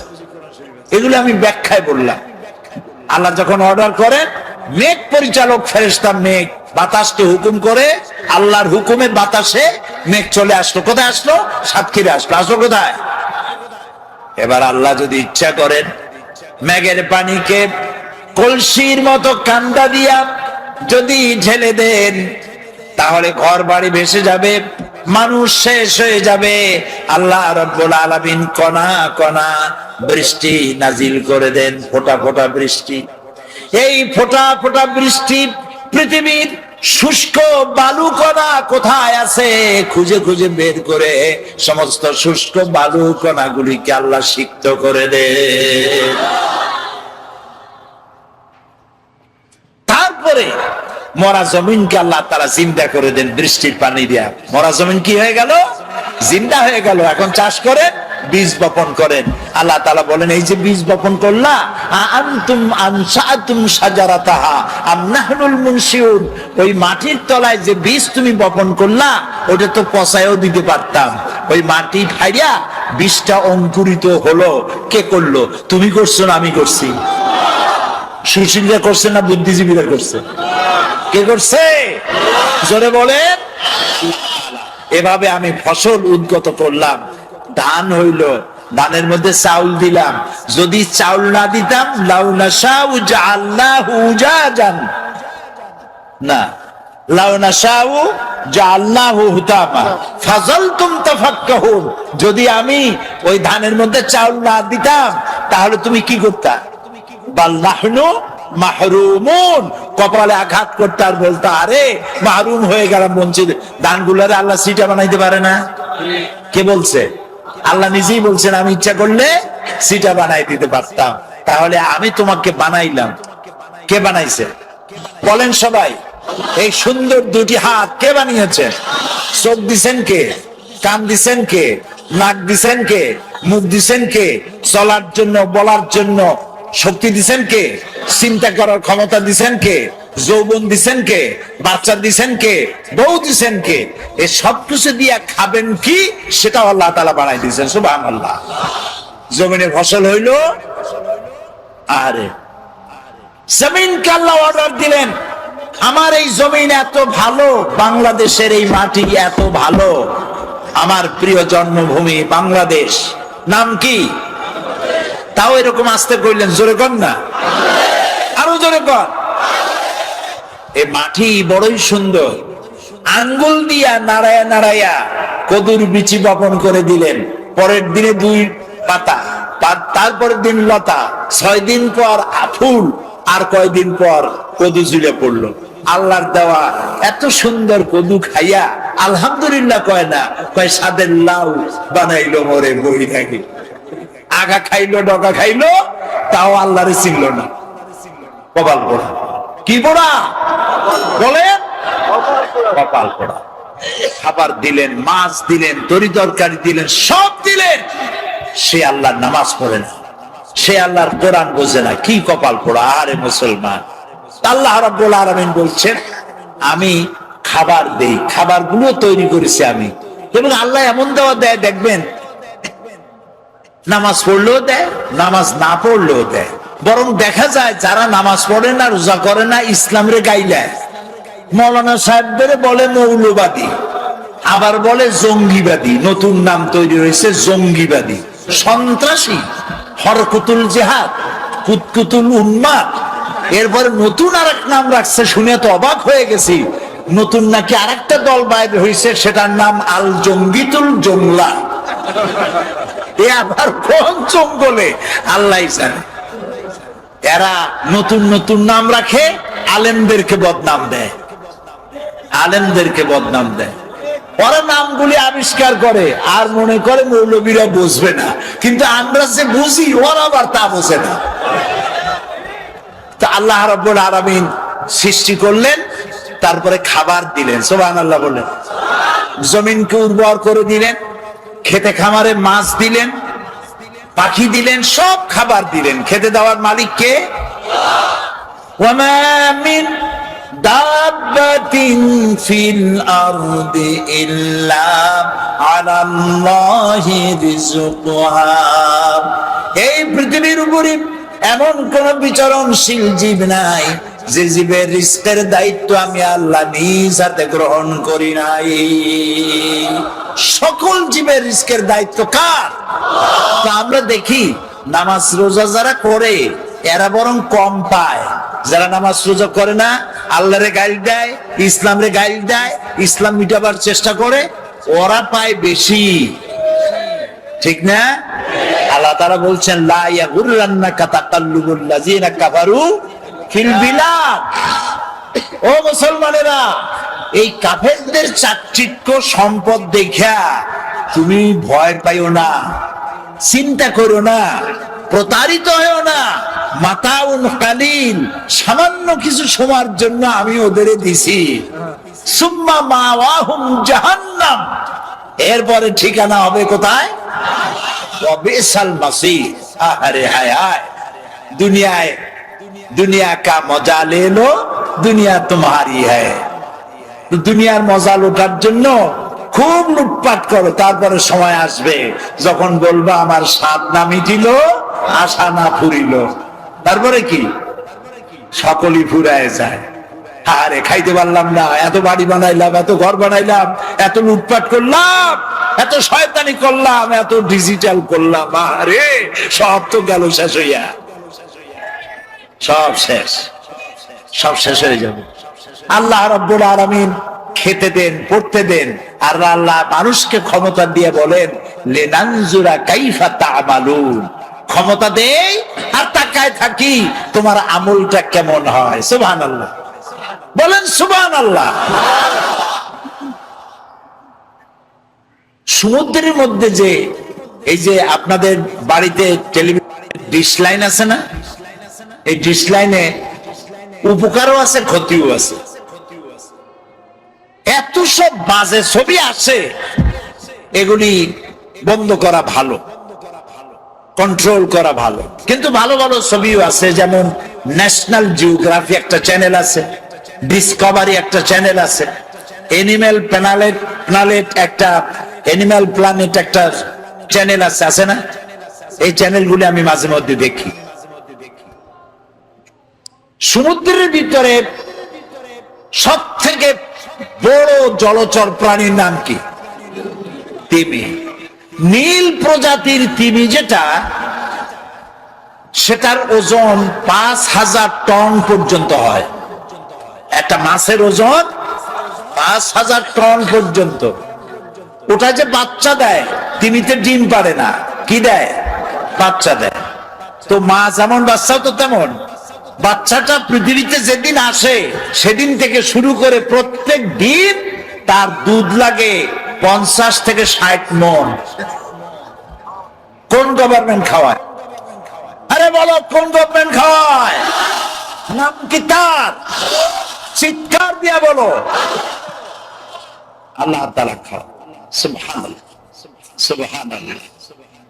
খাবারের দাবিতে সুন্দরবন থেকে রয়্যাল বেঙ্গল টাইগার খাবার না পাইয়া নিজেরা কামড়া কামড়ি করে ৫০০ বাঘ না খাইয়া মারা গেছে। এরকম কোন খবর পত্রিকায় ছাপা হয়েছে? পত্রিকার তো অভাব নাই, দৈনিক দেখে নেব। প্রত্যেক দিন চিৎকার, মাসিক হুঙ্কার। এই যে পত্রিকাগুলি, তো দৈনিক দেখে নেব এই পত্রিকায় কোনোদিন এরকম ছবি আসছে, খবর আসছে? কুমিররা না খাইয়া, হাঙ্গরেরা কামড়গুলি না খাইয়া ২০০০ কুমির হাঙ্গর কামড় নদীর ভিতরে ভেসে উঠেছে। হয়েছে এরকম? হয়েছে এরকম? হয় নাই। ওরা না খেয়ে মরে না। আচ্ছা এখন কোন, এখন বলেন সংখ্যায় কারা বেশি? সংখ্যায় মানুষ বেশি না পিঁপড়া থেকে শুরু করে পাখি পর্যন্ত তারা বেশি? অন্য সৃষ্টি জগতের মানুষ ছাড়া অন্যরা বেশি। সেগুলো না খেয়ে মরে না। না খেয়ে মরে কারা? মানুষগুলি। ওগুলো না খেয়ে মরে না। এবার আল্লাহ রাব্বুল আলামিন তিনি বলছেন, আমি খাবার দেই, গর্ত থেকে পিঁপড়া বের হয়, সাপ বের হয়, সুন্দরবন বন থেকে বাঘ বেরিয়ে গেল, সিংহ বেরিয়ে গেল, হাতি গন্ডার বেরিয়ে গেল, পানির ভিতরে পুঁটি মাছ থেকে তিমি মাছ, মহাশূন্যে টুনটুনি পাখি থেকে শুরু করে ঈগল পাখি যে দুই থাবা দিয়া দুইটা ভেড়া থাবা দিয়ে উড়ে চলে যেতে পারে, এই শক্তিশালী পাখি। সমস্ত প্রাণী জগৎ সকাল বেলায় খালি পেটে মহাশূন্যে উড়ে বেড়ায়, জঙ্গলে ঘরে সমুদ্রে সাঁতার কাটে, আর সন্ধ্যা হতে না হতে সমস্ত প্রাণীর পেট ভরে দিয়ে আমি আল্লাহ যার যার ঘরে ফিরাইয়া দেই। সুবহানাল্লাহ, সুবহানাল্লাহ। এ হচ্ছে আমার আল্লাহ। সেই আল্লাহর সেজদা দাও না, যিনি খাওয়ান, যিনি পরান, যিনি সবকিছু দিয়েছেন, সে আল্লাহকে ভুলে গিয়েছ। খেতে দেওয়ার মালিক তিনি। কত খাবার তুমি? হাদিসে কুদসি, হাদিসে কুদসি অর্থাৎ এটা কোরআন না, আল্লাহ বলেছেন। কি সেটা? হাদিসে কুদসির ভিতরে এসেছে, মুত্তাফাকুন আলাইহি। আল্লাহ তাআলা বলছেন, পৃথিবীতে যত জিন এসেছিল আর যত মানুষ এসেছিল, পৃথিবীতে যত জিন আসবে আর যত মানুষ আসবে, যদি পৃথিবীর কোন একটি মাঠে একত্রিত হয় আর যার যার চাহিদা আমার কাছে চাইতে থাকে, সকলের চাহিদা কি একরকম? আমি চাই কুল বড়ই খাবো সাতক্ষীরা, আপনি চান বাউকুল খাবেন রংপুরে, উনি চায় সবেদা খাবেন, উনি চায় গলদা চিংড়ি খাবো, উনি কয় বিয়ে করব, সে কয় বাচ্চা হোক। তো সকলের চাহিদা তো একরকম না, এক একজনের চাহিদা এক এক রকম।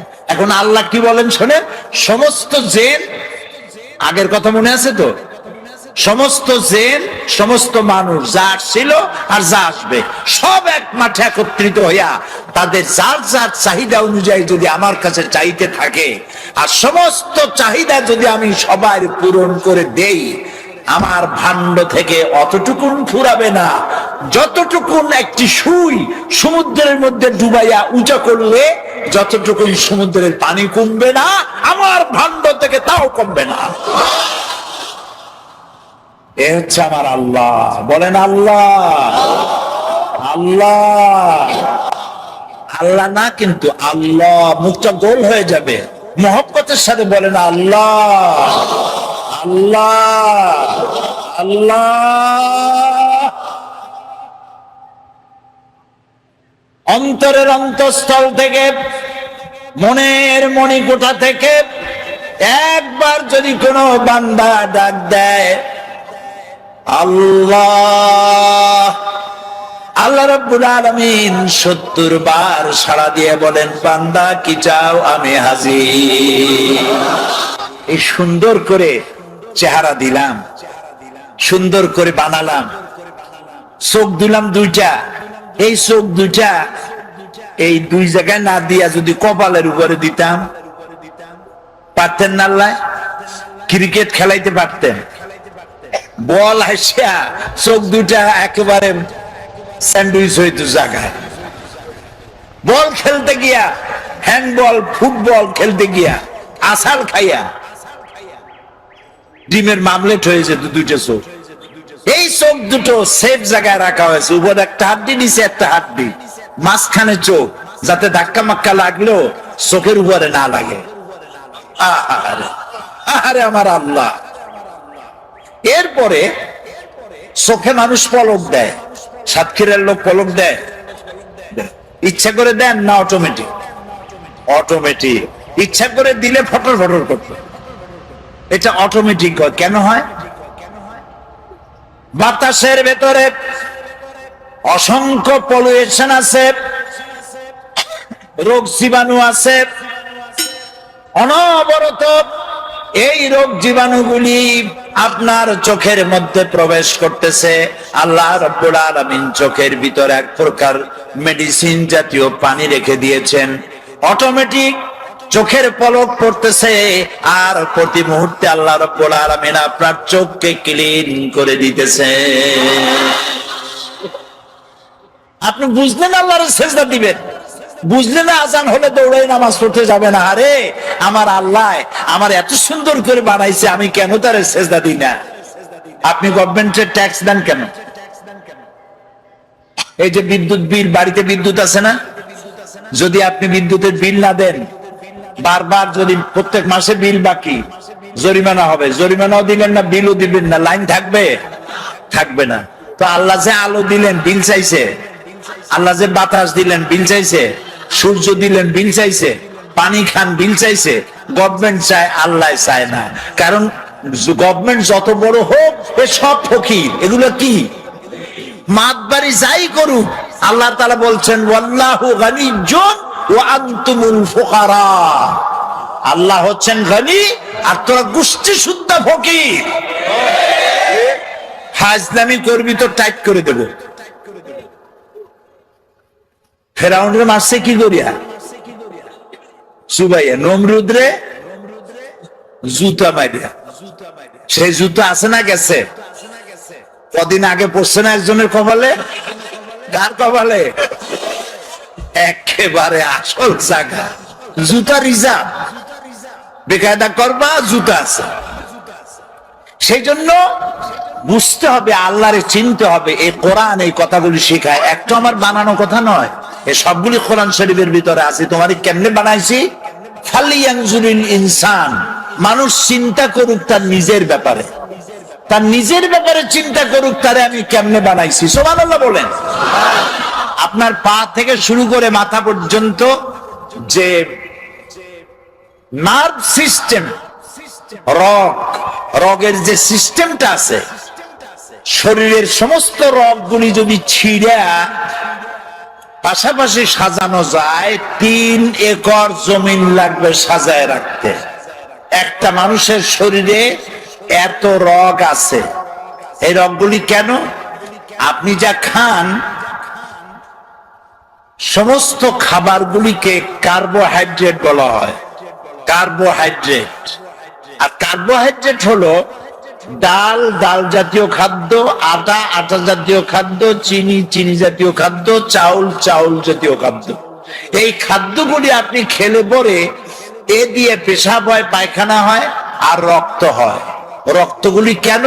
শরীরকে তরতাজা রাখার জন্য, শরীরকে উষ্ণ রাখার জন্য, কার্যক্ষম করে রাখার জন্য। এখন রক্ত শরীরের যে এলাকায় যাবে না সেটা প্যারালাইজড হয়ে যাবে। সমস্ত শরীরে রক্ত প্রবাহিত করার জন্য আল্লাহ রাব্বুল আলামিন আপনার বডির মধ্যে একটা জেনারেটর দিয়েছেন। ওই জেনারেটরের নাম কি বুদ্ধি করে কন্ত? হার্ট। হার্টটা কোথায়? মাথায়। কোন জায়গায়? এই যে এইখানে। এই হার্ট অনবরত পাঞ্চিং হচ্ছে, সিস্টোলিক এন্ড ডায়াস্টোলিক। এটা এরকম করতেছে, দেখতেছেন আমার হাত এরকম করতেছে। তো এরকম করতে করতে এরকম করে যদি আর না ছাড়লো তাহলে বলা হলো হার্ট অ্যাটাক করেছে, লোকটা হার্ট অ্যাটাক করে মারা গেছে। আর যখন হসপিটালে থাকে তখন বলে, এটা সাধারণ লোকের ব্যাপারে বলে না, নেতাদের ব্যাপারে বলে, অমুক নেতা হসপিটালে মৃত্যুর সঙ্গে পাঞ্জা লড়িতেছেন। কত বড় বীর, মৃত্যুর সাথে পাঞ্জা লড়ে। ছাগল কি আর গায়ে লেখা থাকে? আরে বাবা, আজরাইলকে, মালাকুল মউতকে যখন মানুষ দেখবে, দেখার সাথে সাথে তার এত বড় পিপাসা হবে, তার মনে হবে 7টা সমুদ্রের সব পানি খেলেও আমার পিপাসা মিটবে না। মালাকুল মউতকে দেখলে এমন অবস্থা হবে, সেই মউতের সাথে পাঞ্জা লড়বা তুমি। পূজাও চাইছি তো শুইতে। তো হার্ট এ পাঞ্চিং করছে, রক্তগুলো টানতেছে, ছড়িয়ে দিচ্ছে, মাথা থেকে বলে পা পর্যন্ত ছড়িয়ে দিচ্ছে। এখন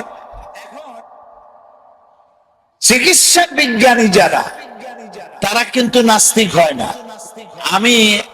আমার বয়স তো কম হলো না, আল্লাহ তাআলা তার এই কোরআনের খেদমত করার সুযোগ দিয়েছেন অর্ধ শতাব্দী।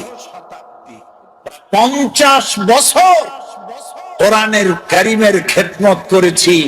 আল্লাহ তৌফিক দিয়েছেন বাংলাদেশ থেকে উত্তর গোলার্ধ থেকে দক্ষিণ গোলার্ধ পর্যন্ত পৃথিবীর 4-5টি মহাদেশের অন্তত 50টিরও বেশি দেশ সফরের তৌফিক আল্লাহ দিয়েছেন। এবং এই কোরআনের ব্যাখ্যা বলার কারণে এ পর্যন্ত আমার মতো আল্লাহ তাআলা ছোট্ট গোলামের কাছে অমুসলিমরা যা ইসলাম কবুল করেছে তাদের সংখ্যা 600 ছাড়াই গেছে। আন্দাজে হয় নাই, কোরআনের ব্যাখ্যার কারণে হয়েছে। গল্প গুজব দিয়া, কাহিনী কেচ্ছা দিয়া কান্দাইয়া হয় নাই। কানছে তো আল্লাহর মহব্বতে, কানছে আল্লাহর ভয়তে, কানছে জাহান্নামের ভয়তে, কানছে আল্লাহ করেছেন মেহেরবানি, আমি করেছি না ফরমানি। এই অপরাধের ভিত্তিতে মানুষ কেঁদেছে, আমিও কেঁদেছি, জনগণও কেঁদেছে। তো আল্লাহ তাআলা বলছেন, দেখো এখানে একটা হার্ট আছে, কাল্ব। এটার নাম কি? কাল্ব, হৃৎপিণ্ড। এই হৃৎপিণ্ডটা এটা পাঞ্চিং করছে, ওর মধ্যে মোটা মোটা এইরকম কতগুলি তার আছে। এগুলোকে চিকিৎসা বিজ্ঞানীদের ভাষায় বলা হয় আর্টারি। এই তার এরকম মোটা তার আছে। তা আমি বলতেছিলাম, দর্শন যারা পড়ে এবং পড়ায় এরা নাস্তিক হয়, সাহিত্য যারা পড়ে আর পড়ায় এরা নাস্তিক হয়। বেশিরভাগ, সব নাস্তিক হয় আমি তা বলবো না, কিন্তু চিকিৎসা বিজ্ঞানীরা আর এমনি জেনারেল সায়েন্টিস্ট যারা, তারা নাস্তিক হয় খুব কম, কারণ তারা গভীরে যায়। মানুষের শরীরের তার গঠন প্রকৃতি, গোটা বিশ্ব পরিমণ্ডল, নবমণ্ডল, ভূমণ্ডল ইত্যাদি দেখে ওদের মাথায় চিন্তা হয় নিশ্চয়ই এর পেছনে কোনো কারিগর আছে। কিন্তু সেই কারিগর কে, যিনি বুঝতে পারেন, তিনি তো পড়েন লা ইলাহা ইল্লাল্লাহ, আর যিনি বুঝতে পারেন না তিনি অন্তত স্বীকার করেন কেউ না কেউ আছে। সুবহানাল্লাহ বলি। আচ্ছা, এই যে রগগুলো কোথায় আছে? রগগুলো কলিজার মধ্যে, মোটা মোটা রগ। আপনি যখন এই যে যারা অফিসার আছেন, সব অফিসার না, কিছু অফিসার আছে ঘুষ খায়, আছে না? এই নির্বাচনের সময় দেখছি লোকেরা টাকা নেয়। তা আমি জিজ্ঞেস করছি, ভাই এই যে টাকা নেও তোমরা, ভোট তো তোমার ভোট, তুমি দুগাতে টাকা নেও কেন? কই হুজুর, টাকা বড় ভিটামিন যুক্ত জিনিস। এই যে ভিটামিন যুক্ত জিনিসগুলো নিল, ঘুষ খাইলো, পাঙ্গাস কিনলো, বড় বড় পাঙ্গাসের পেটি, ছাগলের চর্বি, গরুর চর্বি, যা খাইলেন এ সবগুলি রক্তের ভেতরে গিয়া ঢুকলো। কলিজার ভিতরে যা আটারি আছে এরকম ছিদ্র, ওর মধ্যে ঢুকলো, ঢুকে দেওয়ালে চর্বি লাগতে থাকলো, লাগতে লাগতে এখন রক্ত পাস হওয়ার মতো নাই, এটা শুকাইতে শুকাইতে এরকম হয়ে গেছে। তখন অ্যানজাইনা শুরু হয়, বেদনা শুরু হয় হার্টের মধ্যে। কি হয়? বেদনা। এটাকে চিকিৎসার ভাষায় বলা হয় অ্যানজাইনা হয়েছে। তখন তাকে এনজিওগ্রাম করতে হয়। এনজিওগ্রাম করে দেখা গেল যে তার দুইটা অথবা আর্টারি ব্লক হয়ে আছে 90% or 75% or 80% or 100%। এখন এই লোকটাকে বাঁচাতে হবে। কেমনে বাঁচাবেন? বাইপাস অপারেশন করবে, শীত করে ভালাইয়া বুকটারে ভাড়বে, হারিয়ে কলজাটারে বাইর করবে, কলজা বাইর করিয়া ওইখানে আর একটা তার লাগাবে। মরে যাওয়া তারটা বাদ দিয়ে নতুন তার লাগাতে হবে। সেই তার পাবে কোথায়? ছাগলের তারে হবে, গরুর তারে হবে। এবার দেখুন কোরআন, আল্লাহ রাব্বুল আলামিন মানুষের শরীরের ভেতরে, হাতের ভিতরে, রানের ভিতরে, হাঁটুর নিচে এমন কিছু পার্টস রেখে দিয়েছেন, স্পায়ার পার্টস হিসাবে এমন কিছু রগ রেখে দিয়েছেন যে রগগুলি অন্য কোনো কাজে লাগে না। চিকিৎসকগণ সেই রগগুলি কেটে নিয়ে হার্টের বাদ পড়া রক্তরে বাদ দিয়ে নতুন করে হাতের থেকে রগ নিয়ে আবার রক্ত চলাচল করে মানুষটার জীবন আবার ফিরে পেয়ে যায়। এই হচ্ছে আমার আল্লাহ তাআলা। সুবহানাল্লাহ। এই হচ্ছে আমার আল্লাহ তাআলা। কিডনি লাগবে দুইটা, একটা আল্লাহ দিয়েছেন কয়টা? দুইটা। চোখ একটা হলেও সার্থ, কিন্তু আল্লাহ দিছে কয়টা? দুইটা। শোনার জন্য কান কয়টা? দুইটা। এই কান যদি গাদার মতো লম্বা হইতো, পুলিশের হাতে পাইলে টানতে টানতে নিয়ে যেত। শোনার কামও হবে আর দেখার সৌন্দর্য হবে। সুবহানাল্লাহ কবেন না? আহারে, আল্লাহ তাআলা বলছেন ফি আইয়ি সূরাতিন মা শাআ রাক্কাবা, কি সুন্দর করে তোমারে বানাইছি, একটু তাকায় দেখো। আরে হাতের চামড়া, পায়ের চামড়া দেখো, বুকের চামড়া, পিঠের চামড়া দেখো। পায়ের উপরের চামড়া একরকম, পায়ের তালুর চামড়া আর এক রকম।